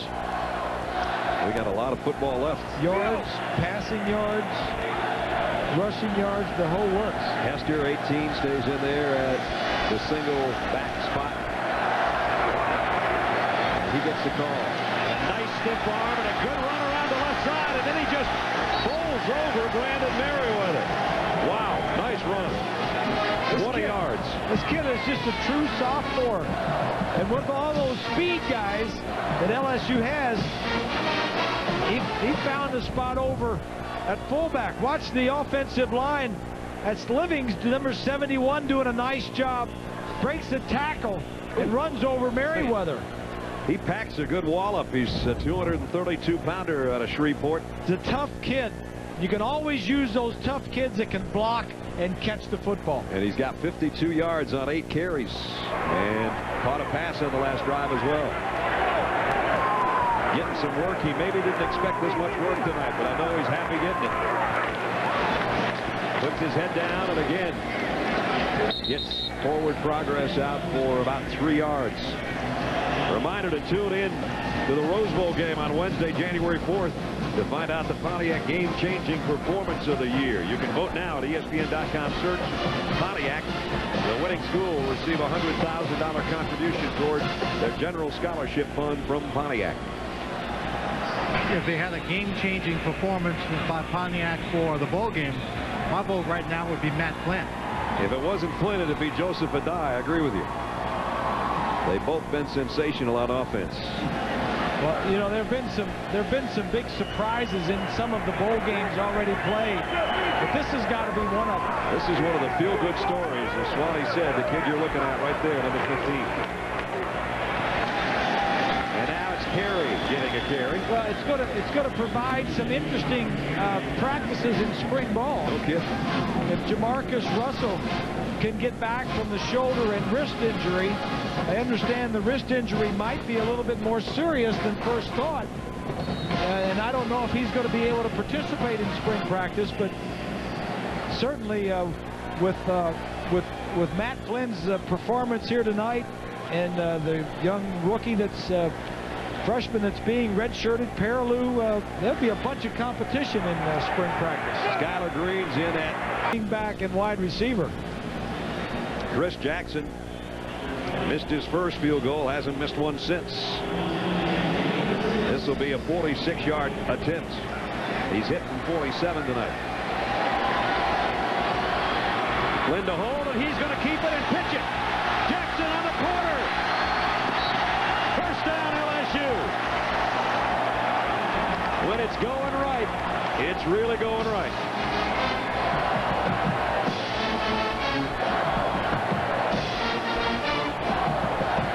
Pretty good looking run by a punter place kicker. Well, let me tell you that punter place kicker was a high school quarterback, and his team won the state championship while he led the helm, and I actually believe he would be the third quarterback should something have happened to Matt Flynn. You go Skylar Green, and then Chris right here would have taken over. And you go, well, maybe he's not that great an athlete as a punter place kicker. He's the starting third baseman on the SEC baseball team. So that's nothing new running that well to him. It seems to me like LSU has quite a few athletes on this ball club. I'd say you're right. Here comes another one. Hester again. LSU, if they keep playing like this and Hester keeps getting carries, they might have 200-yard rushers against a Miami defense that never lets that happen. Well, I think the Miami defense that's on that field now is not the Miami defense that we're used to seeing. I think. Not to mention it's a very tired one at the end of the third quarter. And they're kind of their minds are somewhere else. Let's put it that way. LSU has 251 rushing yards, and they have a commanding lead at the end of 3 here at the Chick-fil-A Peach Bowl.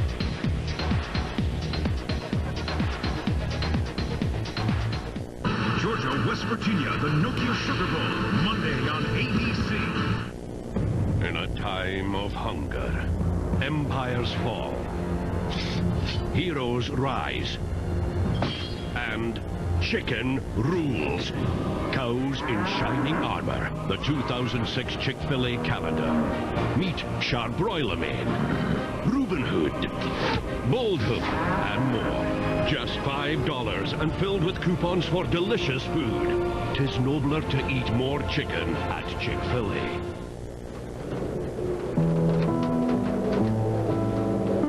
A rainy day is my chance to be home. Be a fan. Be a kid. Be lazy. Problem is, there are no rainy days. My life is about never settling. That's why my card is American Express.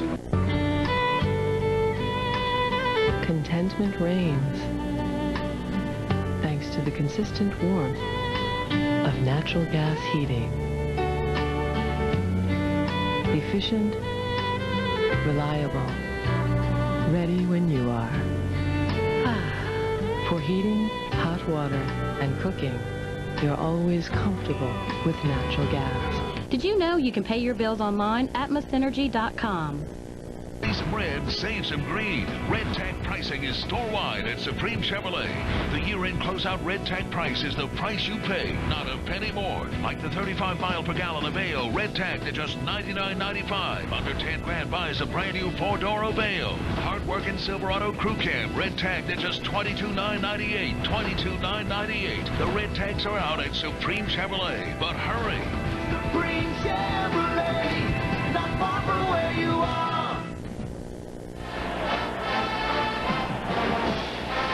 Looks like it's going to be an 11-win season for LSU again. And the third quarter, look at the domination of LSU. Miami with 1 yard, nothing but 3 and outs. A tired defense that's seen LSU rumble for over 250 yards on the ground alone. You say nothing but 3 and outs. Yep. And LSU has scored every time. Talk about teams that have come out and wanted to play the second half and have come out and just taken it to them. And then the other team, I've never seen the Miami Hurricanes play this poorly in all the years we've been doing it. Not at this scale, anyway. They have a big bowl game. Adai's back in there now, tailback. Flynn got some late pressure, floated one out there. Hester almost made a diving catch in the corner. Rocky McIntosh came with some heat. So Adai, apparently they got some fluid in him, and he's back on the field. This LSU team loses 6 starters off of their offense. 3 of them are offensive linemen, but the key is they've got all 3 of their quarterbacks back.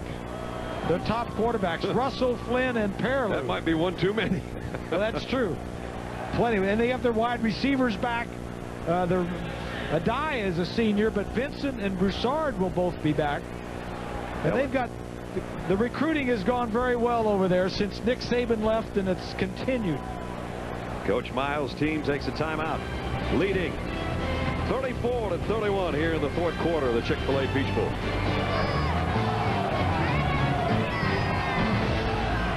The finest leather boots are at Big Bill's Boots.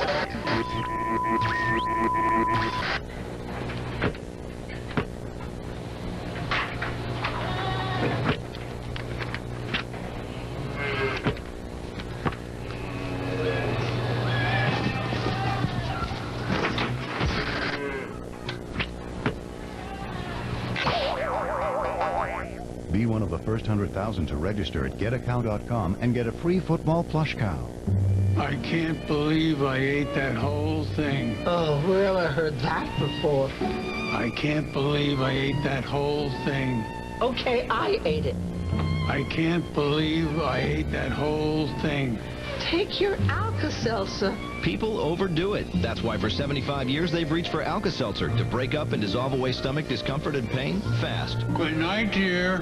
Drop one crumb and you're dead. Alka-Seltzer, a rich history of relief. Successful investing. At Zero Price, it's about more than just hitting home runs.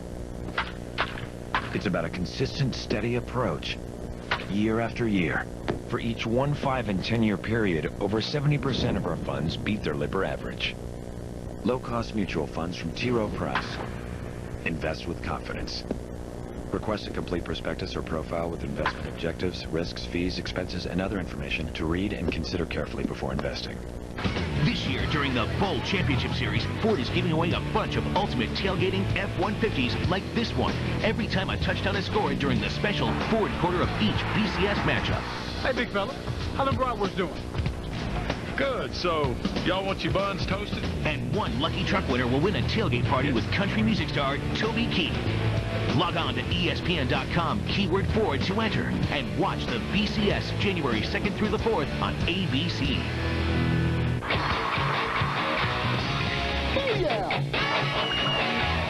A different kind of New Year's Eve countdown, 11 p.m. on ESPN2.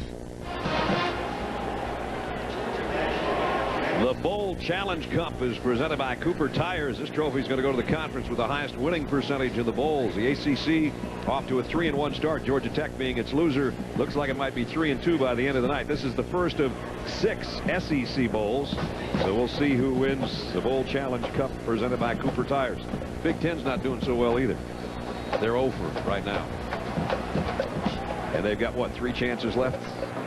I believe so. 4 chances left. Wisconsin, Ohio State, Penn State, and I'm missing somebody.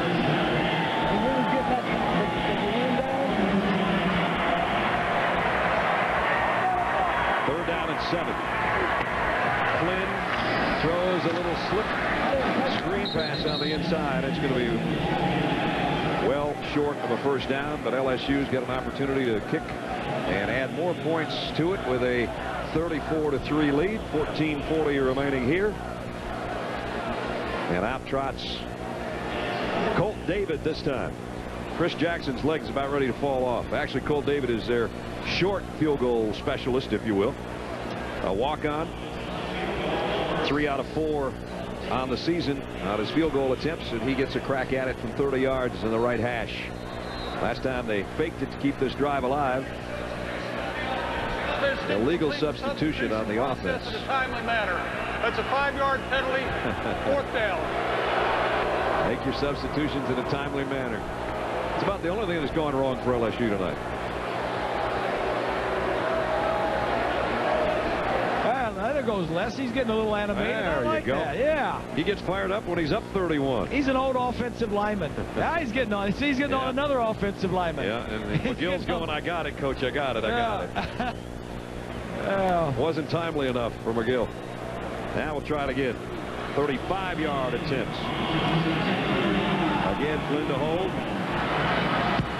The kick on the way, and this one's good too. Everything's working tonight. Everything's working.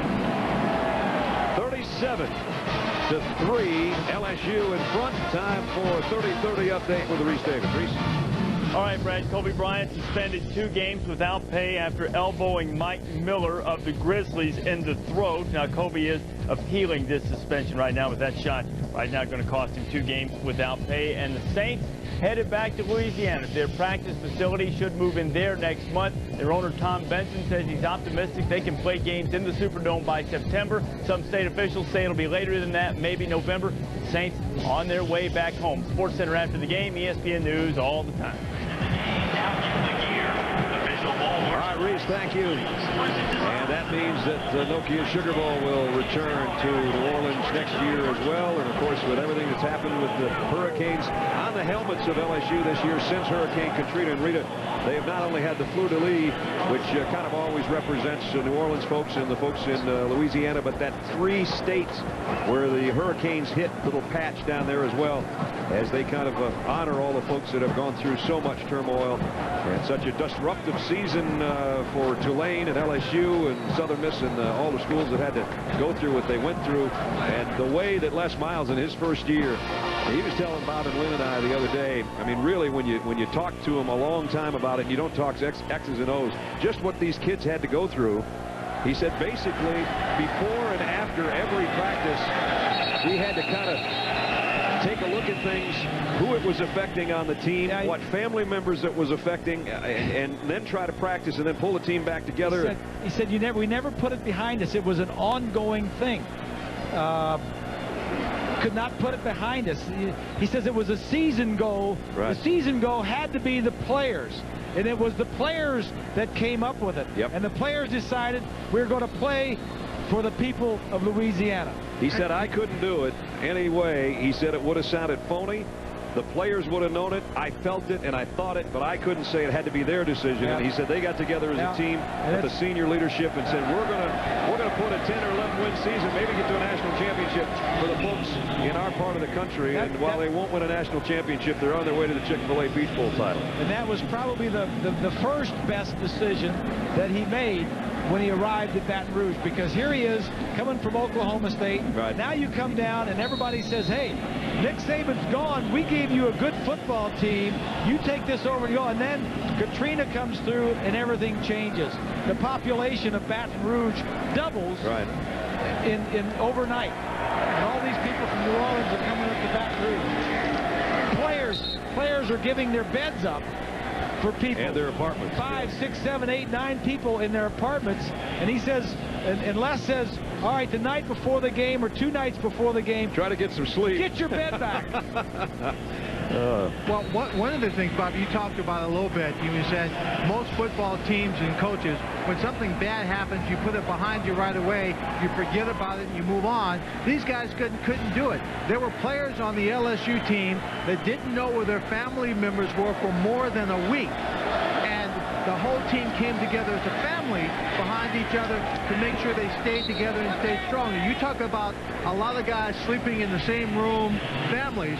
Skylar Green, number 5, between he and his girlfriend, he had as many as 20 relatives living with him in his apartment during the course of all this transition. And Jamarius Russell, he even had the legendary Fats Domino staying with him for a couple of days. Yep.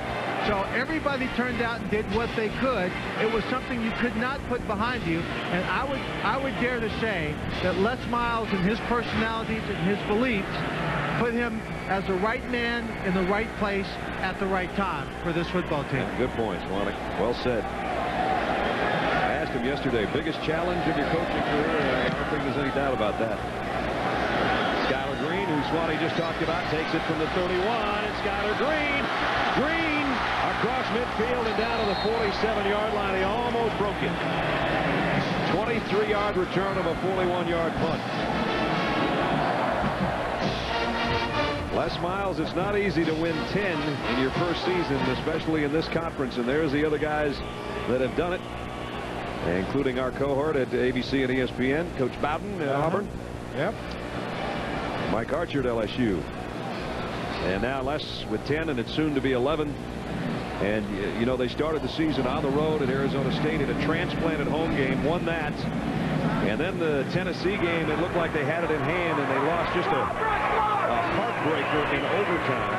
They went on to win 2 other overtime games. In fact, they won 5 games by 4 points or less. And now tonight to put a capper on the season after losing to Georgia in the SEC championship, when after 11 straight weeks of playing, they admitted that they were dog tired. They got beaten by the Dogs, and now they're taking it out on the Hurricanes.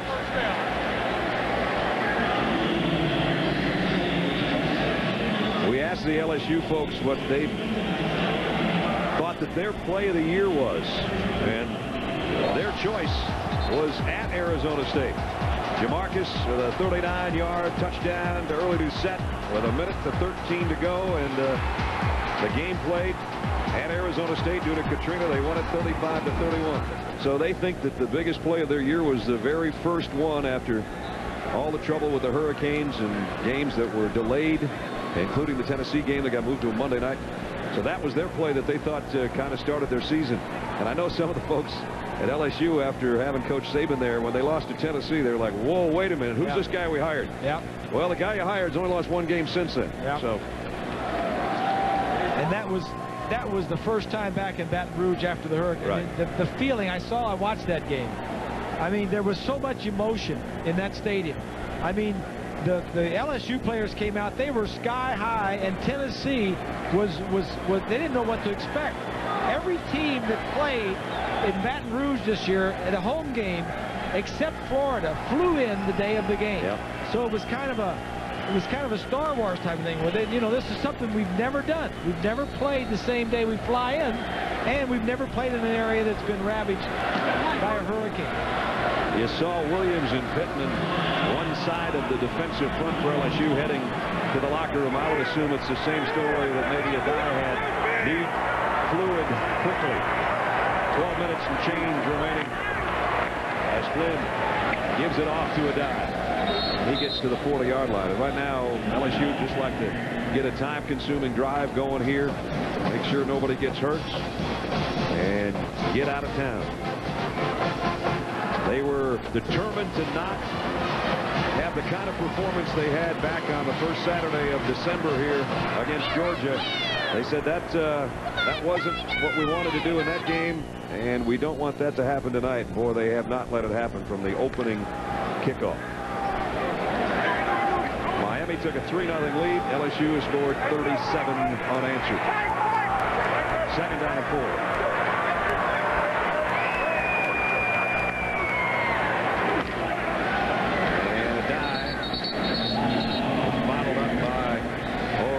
And company, and a loss of about 3. Reminder on Saturday, ESPN2 has a couple of bowl games for you. 11 o'clock Eastern. South Florida will make his first ever bowl game appearance. They'll take on the NC State Wolfpack in the Meineke Car Care Bowl, followed by TCU and Iowa State getting together in the EV1.net Houston Bowl. Meineke Car Care Bowl and the EV1.net Houston Bowl, part of Capital Bowl Week on ESPN2. Both games available in high definition on ESPN2 HD. The Revelers from Baton Rouge and all over Louisiana here in Atlanta. And, of course, the Sugar Bowl would be down there had it not been for the Hurricanes. Next year it'll be back there, we hope, but Atlanta's proud to have it on Monday night on ABC Sports. 10:39 remaining. Long night for the Canes.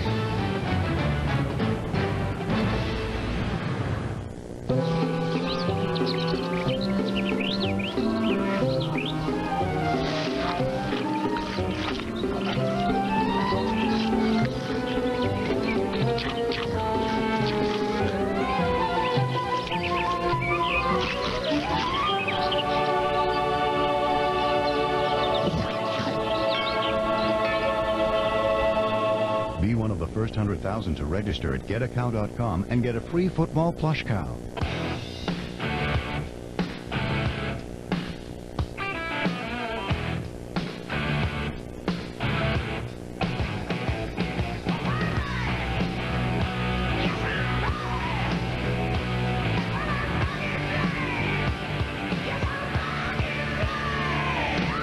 It's back in black. The new Razor. Only from Singular. Singular, raising the bar.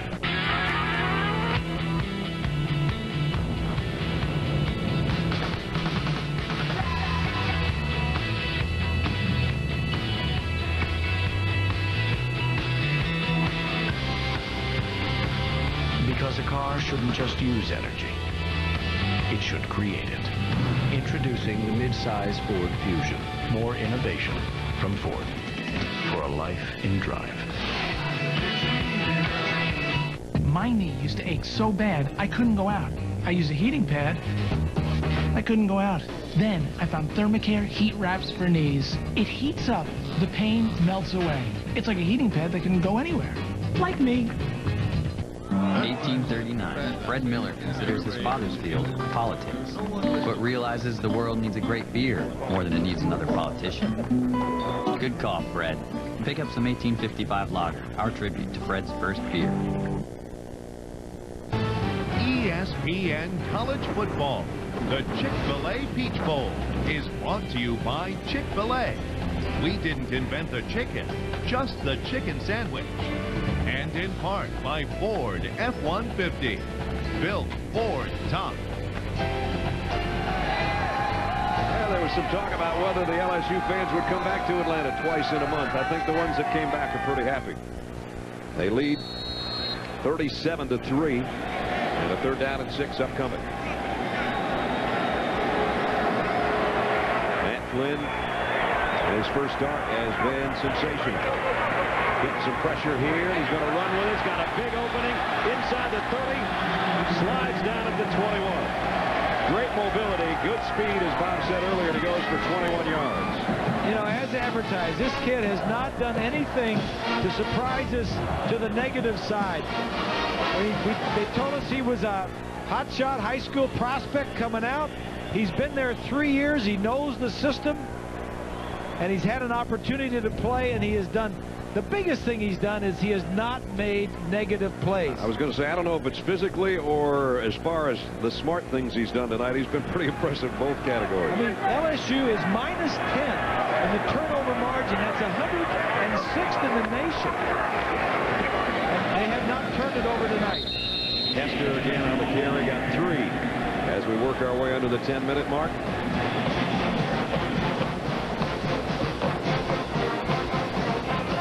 Hester's had quite a second half. After Adide did most of the work in the first half, Hester with 61 yards, all in the second half. There's a man that's got to be wondering about a bunch of stuff right now. He's not used to losing, especially. Well, he's not. You know, he won his first 24 ball games. He won a national championship, and he lost the second one in a national championship game. That was his first loss to Ohio State. Around Skylar Green, first down. Oh, he lost the ball. Merriweather stripped it. And Miami can't even find a handle on that. It's still LSU's ball. Miami did not have possession. They had 3 chances to scoop it up, and they couldn't get it.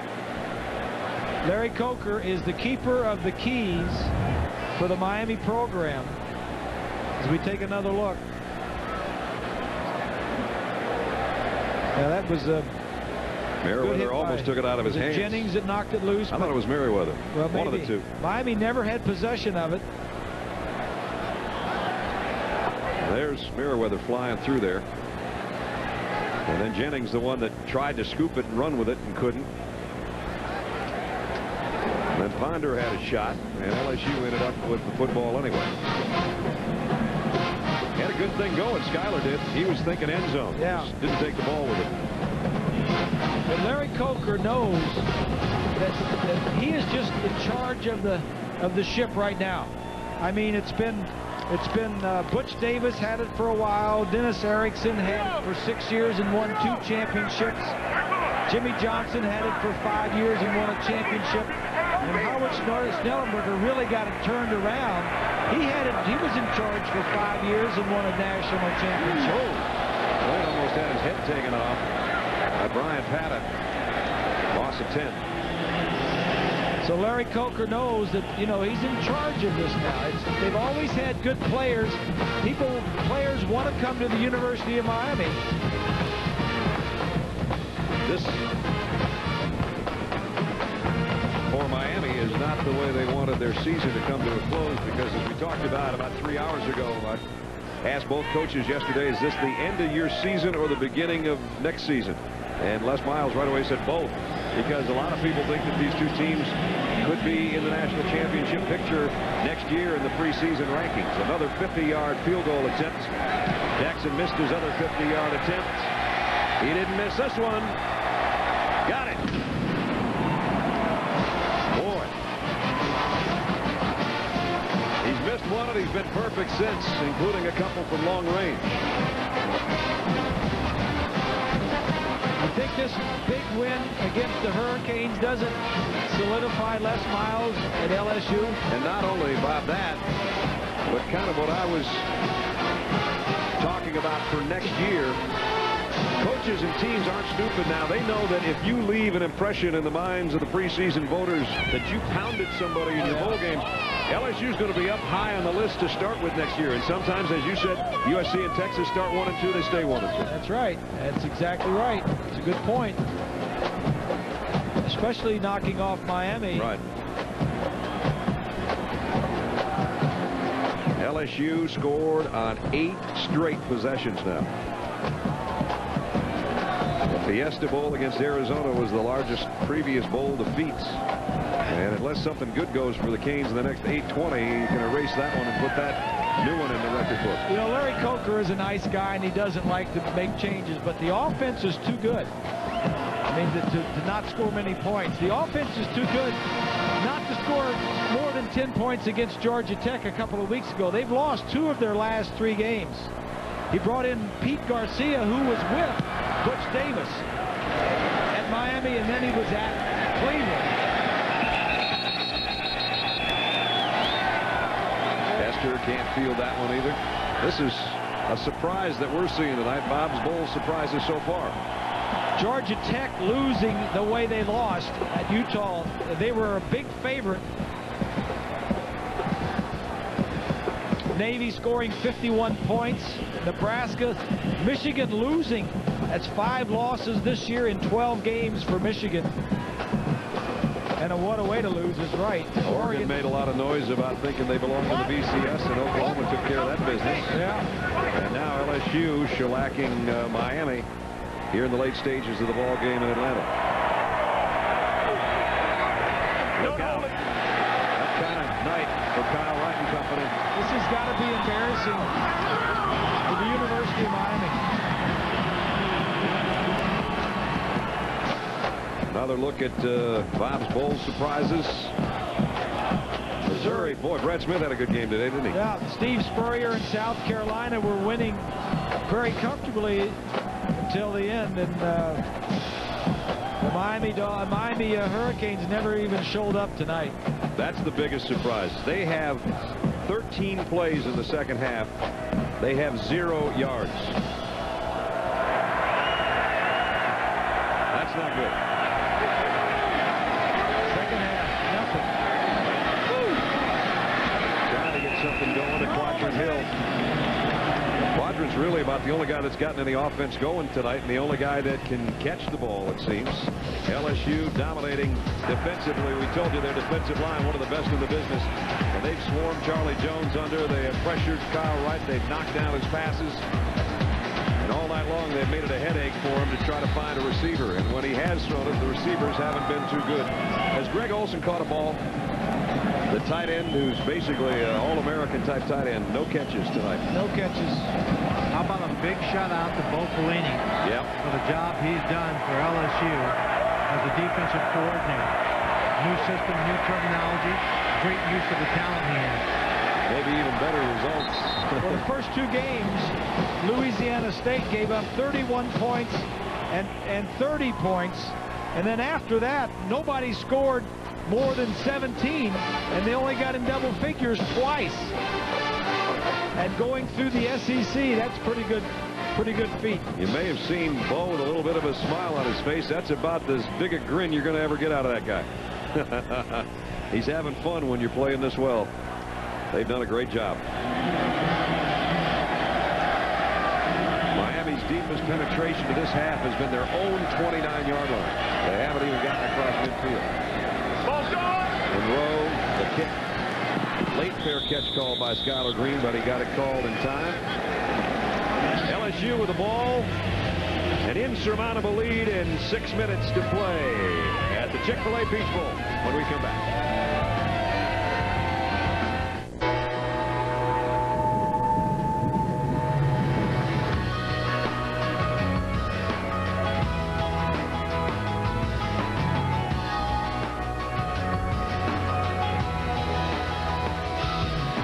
Because a car shouldn't just use energy. It should create it. Introducing the mid-size Ford Fusion. More innovation from Ford. For a life in drive.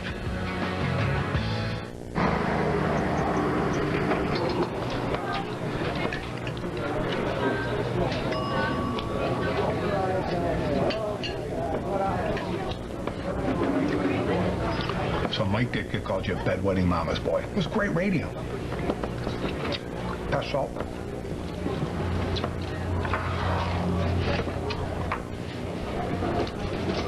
What makes them different makes them great. Mike and Mike in the morning on ES. Which Cadillac will you get this Christmas? Take your pick, because the season's best sales event is at Duplessis Cadillac. You can save an extra $500 this holiday season and maybe even more. Choose your deal at Duplessis on any 05 or 06 Escalade. Get 0% or $6,000 in consumer cash on 05s. Get 0% or $4,000 in consumer cash on 06s. Have a happy and safe holiday season and break through with a new Cadillac from Duplessis. U.S. Agencies talks about car insurance.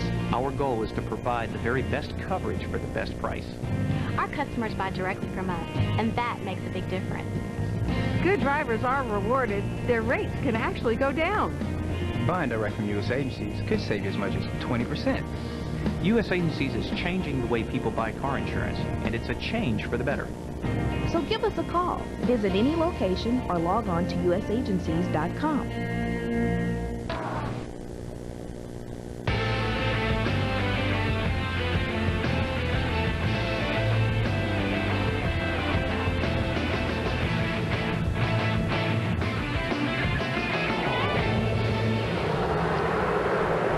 Tis the season to be jolly for family and friends. Some that spend time away from home during the holidays take in a football game. That's what I like about our producer, Bruce Clark. He takes his family to the greatest places like football games. I think they're going to the Falcons game tomorrow, which we had hoped in Atlanta was going to mean something. It means a lot for the Carolina Panthers tomorrow. They will break down this field. Sunday. Excuse me, Sunday. They'll break down this field tonight. They will redo all the hash marks. I don't know how many hundreds of thousands of gallons of paint they have to use in this building because the Falcons get the paint out. Yep, the Falcons play the Carolina Panthers in here on Sunday, and then we turn the field right back around and move the hash marks again and get the Falcons logos out of the end zone. We put in West Virginia and Georgia for the Sugar Bowl on ABC on Monday night. So 3 major football games in about a 3.5-day period. And the folks in Atlanta are up to the task, and they have a lot of work to do. And they've already done a lot of work getting ready for the Chick-fil-A Peach Bowl, and now the Sugar Bowl around the corner on ABC Monday night, and the Falcons on Sunday. Well, look closely, LSU fans. Skylar Green is about to play his last game.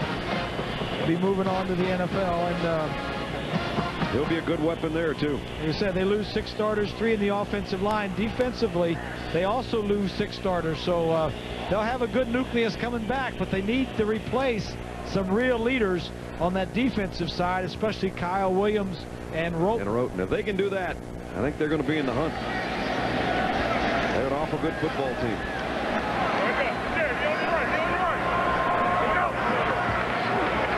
Glenn, flush, gets rid of it. Actually had a receiver in the general vicinity, but he was just trying to get rid of the football. Sports Center's following our game. Neil Everett, Stan Barrett will talk about the Gamecocks. The ball coach had a big lead and let it slip away, as Bob mentioned earlier. USC getting ready for Texas, the championship edge that they get to stay home on their home field, their own beds, and all the normal practice facilities they're used to. And Kobe Bryant suspended for a couple of games for that elbow you saw him throw at Mike Miller. Kobe says he'll appeal. I don't know what he's appealing. Looks like he's trying to take Miller's head off for me. But yeah, well, he had gotten hit before that, and he took names and numbers, and he got him back. It didn't take him long. Always get the second guy. Devin Hester behind him. That's at about the 18-yard line. He's awaiting the punt. It's been a long time since Chris Jackson had to punt. And they're still not going to punt. Fake punt again, end around. And he didn't get the first down. You know, you can look at this 2 different ways. You can look at it one way as it's the last game of the year. LSU is just throwing out all their gimmicks and tricks. And the other way you can look at it is that LSU is rubbing it in on the University of Miami. Stelz on the run. Trying to score, kick the long field goal. There was a little bit of a smile on Coach Miles' face. I certainly know that it's nothing that he would have against Larry Coker because they're friends and they're friendly to be around together, so that has nothing to do with anything. And there really is no series to speak of. This is the 12th game in the series. It dates back to 1946, but they haven't played in a long time. I think since 1988. Yeah, 1988 was the last time. Their last win over the Canes was in 1969. The Last time they beat Miami, 1969. Kirby Freeman's in at quarterback. Deron Thomas in the backfield with James Bryant, as Miami's going to let some guys get some time here in the final 4 minutes. Kirby's seen time this year. In fact, he played in 8 of the 11 Miami games. Kyle Wright got injured in the Virginia Tech game. Kirby Freeman came in, comes in with a couple of touchdown passes, 1 interception. And obviously a spot where he knows he can't win a ball game, but he gets some time in a bowl game.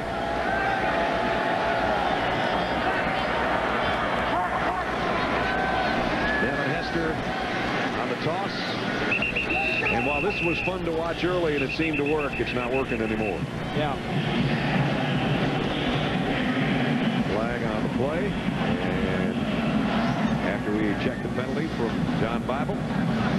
Offside defense, number 96. 5-yard penalty, repeat, second down. So second down again. Miami finally in LSU's end of the field. Haven't been the whole half. Let's check Bob's Who's Hot list. Season edition, excuse me, not just this week. Yeah, well, you know, Texas and USC, they were hot all year. Penn State had a great year. Joe Paterno. Boston, Central Florida. How about Central Florida? George O'Leary.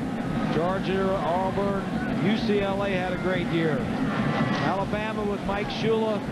Lost too late in the year, but he had a great year. In Oklahoma, they won the, what they won, 5 of their last 6 or something like that. Hester goes down. Nice open field tackle by Beckwith. Who's not hot then? Well, this is never fun. No, I know it's not. Colorado didn't do well. Ended well. Tennessee, A&M was supposed to do well. Pittsburgh. Iowa. How did Iowa get on that Who's Not list? Michigan lost 5 out of 12. Purdue, my alma mater's on there. Yeah. Michigan State, Washington, Colorado State. Somebody snuck Iowa on there. I don't think I would have put Indiana before I put Iowa. Pass lofted and picked off by Zenon. And he comes back to the 33-yard line. Kirby Freeman tried to aim one, kind of lofted. First turnover. First turnover of the game. That's unbelievable.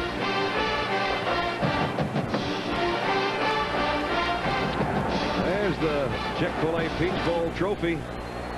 And this one's going to go to the SEC in about 3 minutes. As LSU get to take that back to Baton Rouge. And to the folks of Louisiana, who they played their season for.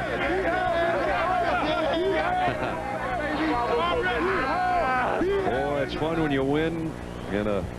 Winners and losers. Yep, big game like this. And a guy that comes in and has the storybook ending to his season when I'm sure he didn't think he'd be playing against Miami. If Jamarcus Russell had not been injured, we might not have seen, we would have seen Matt Flynn either way if they were playing this well, but boy.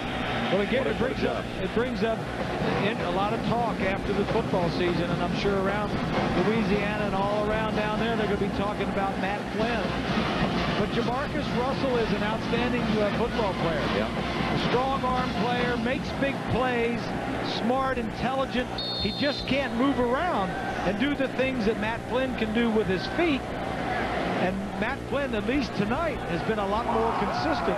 Jamarcus just needs to be a little bit more consistent, and that usually comes with age. Nice get well card. And Jamarcus, we send our wishes to on a speedy recovery of a couple of injuries.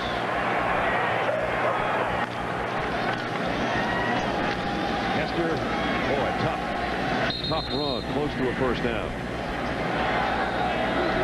Here's tonight's Capital One player of the game. I give you 2 guesses. You don't even need the first one, I don't think. Matt Flynn, first start at quarterback. So efficient. Threw 2 touchdown passes, one a 51-yard bomb, a strike to Davis, the other one to Adai.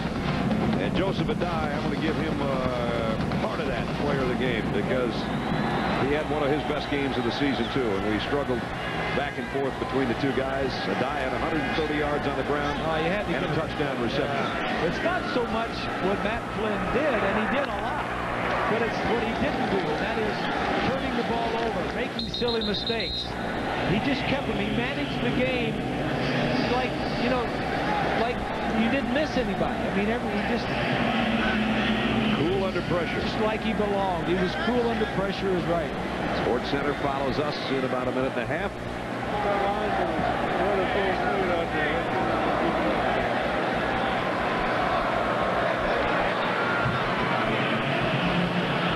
With 1:26 remaining in the ballgame. Hey, Bob and Brad. Yes, Wally. You know, we always talk about the players and the coaches. I'm going to give a shout out to Bo Pelini's wife. Okay? Mary Pat. The reason why, when we talk to Bo Pelini, keep in mind, 2002, he was with the Green Bay Packers. 2003, he left the Packers, went to Nebraska, said he was going to college football, wanted to go to a stable program, went to Nebraska, was there for 1 year. Right. 2004, as they get the Gatorade ready for Les Miles from behind, he goes to Oklahoma. And then 2005, he ends up in LSU. So I want to give a shout out to Mary Pat, who's somewhere here watching the ball game, for her support. And I know Bo Pelini appreciates it a great deal because he's traveled her across the country as a coach's wife. Yeah, that's a tough job. And he's down there on that sideline with Coach Miles, who just got the bath that you all love to get. Sometimes it's kind of hard to get the sticky off. You got to take a couple more showers when it's over, but he'll take that any old day of the week because he's going to have an 11-win season in his first year in the Southeastern Conference. Miami and the defense of Bo Pelini that Swanee was just talking about held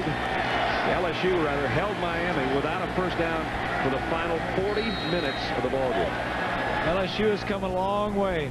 Remember the sights and the sounds we saw. There's Bo. Early in the season. Yep. And so to this. As I mentioned earlier, they started their season with a hurricane, and they end their season against the Hurricanes. And they really took care of business in the Chick-fil-A Peach Bowl tonight. Matt Flynn holds it aloft. He'll keep that ball, I bet, if they let him, because he's our Capital One player of the game and leads his team in his first start, and Coach Miles in his first year at LSU to a 40-3 win. Quite a performance by the Tigers, and that'll be a pretty popular guy tonight and for maybe months to come on the LSU campus.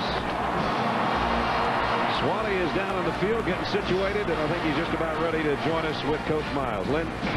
Well, Coach, we talked at the beginning of the ball game, and I said, I always talk to the winning coach after the ball game, and you said what? I said, let's plan on meeting after the game. Coach, this has to be a remarkable win for you. Everything this team has been through, and then you bring in a quarterback who has never started, and he plays this ball game. What's gone through your mind during the course of this game? It's typical of our football team. They understand what they need to do to win. The veterans, the leadership says, the offensive line said, listen, we're going to make it easy on our quarterback today. Played really well.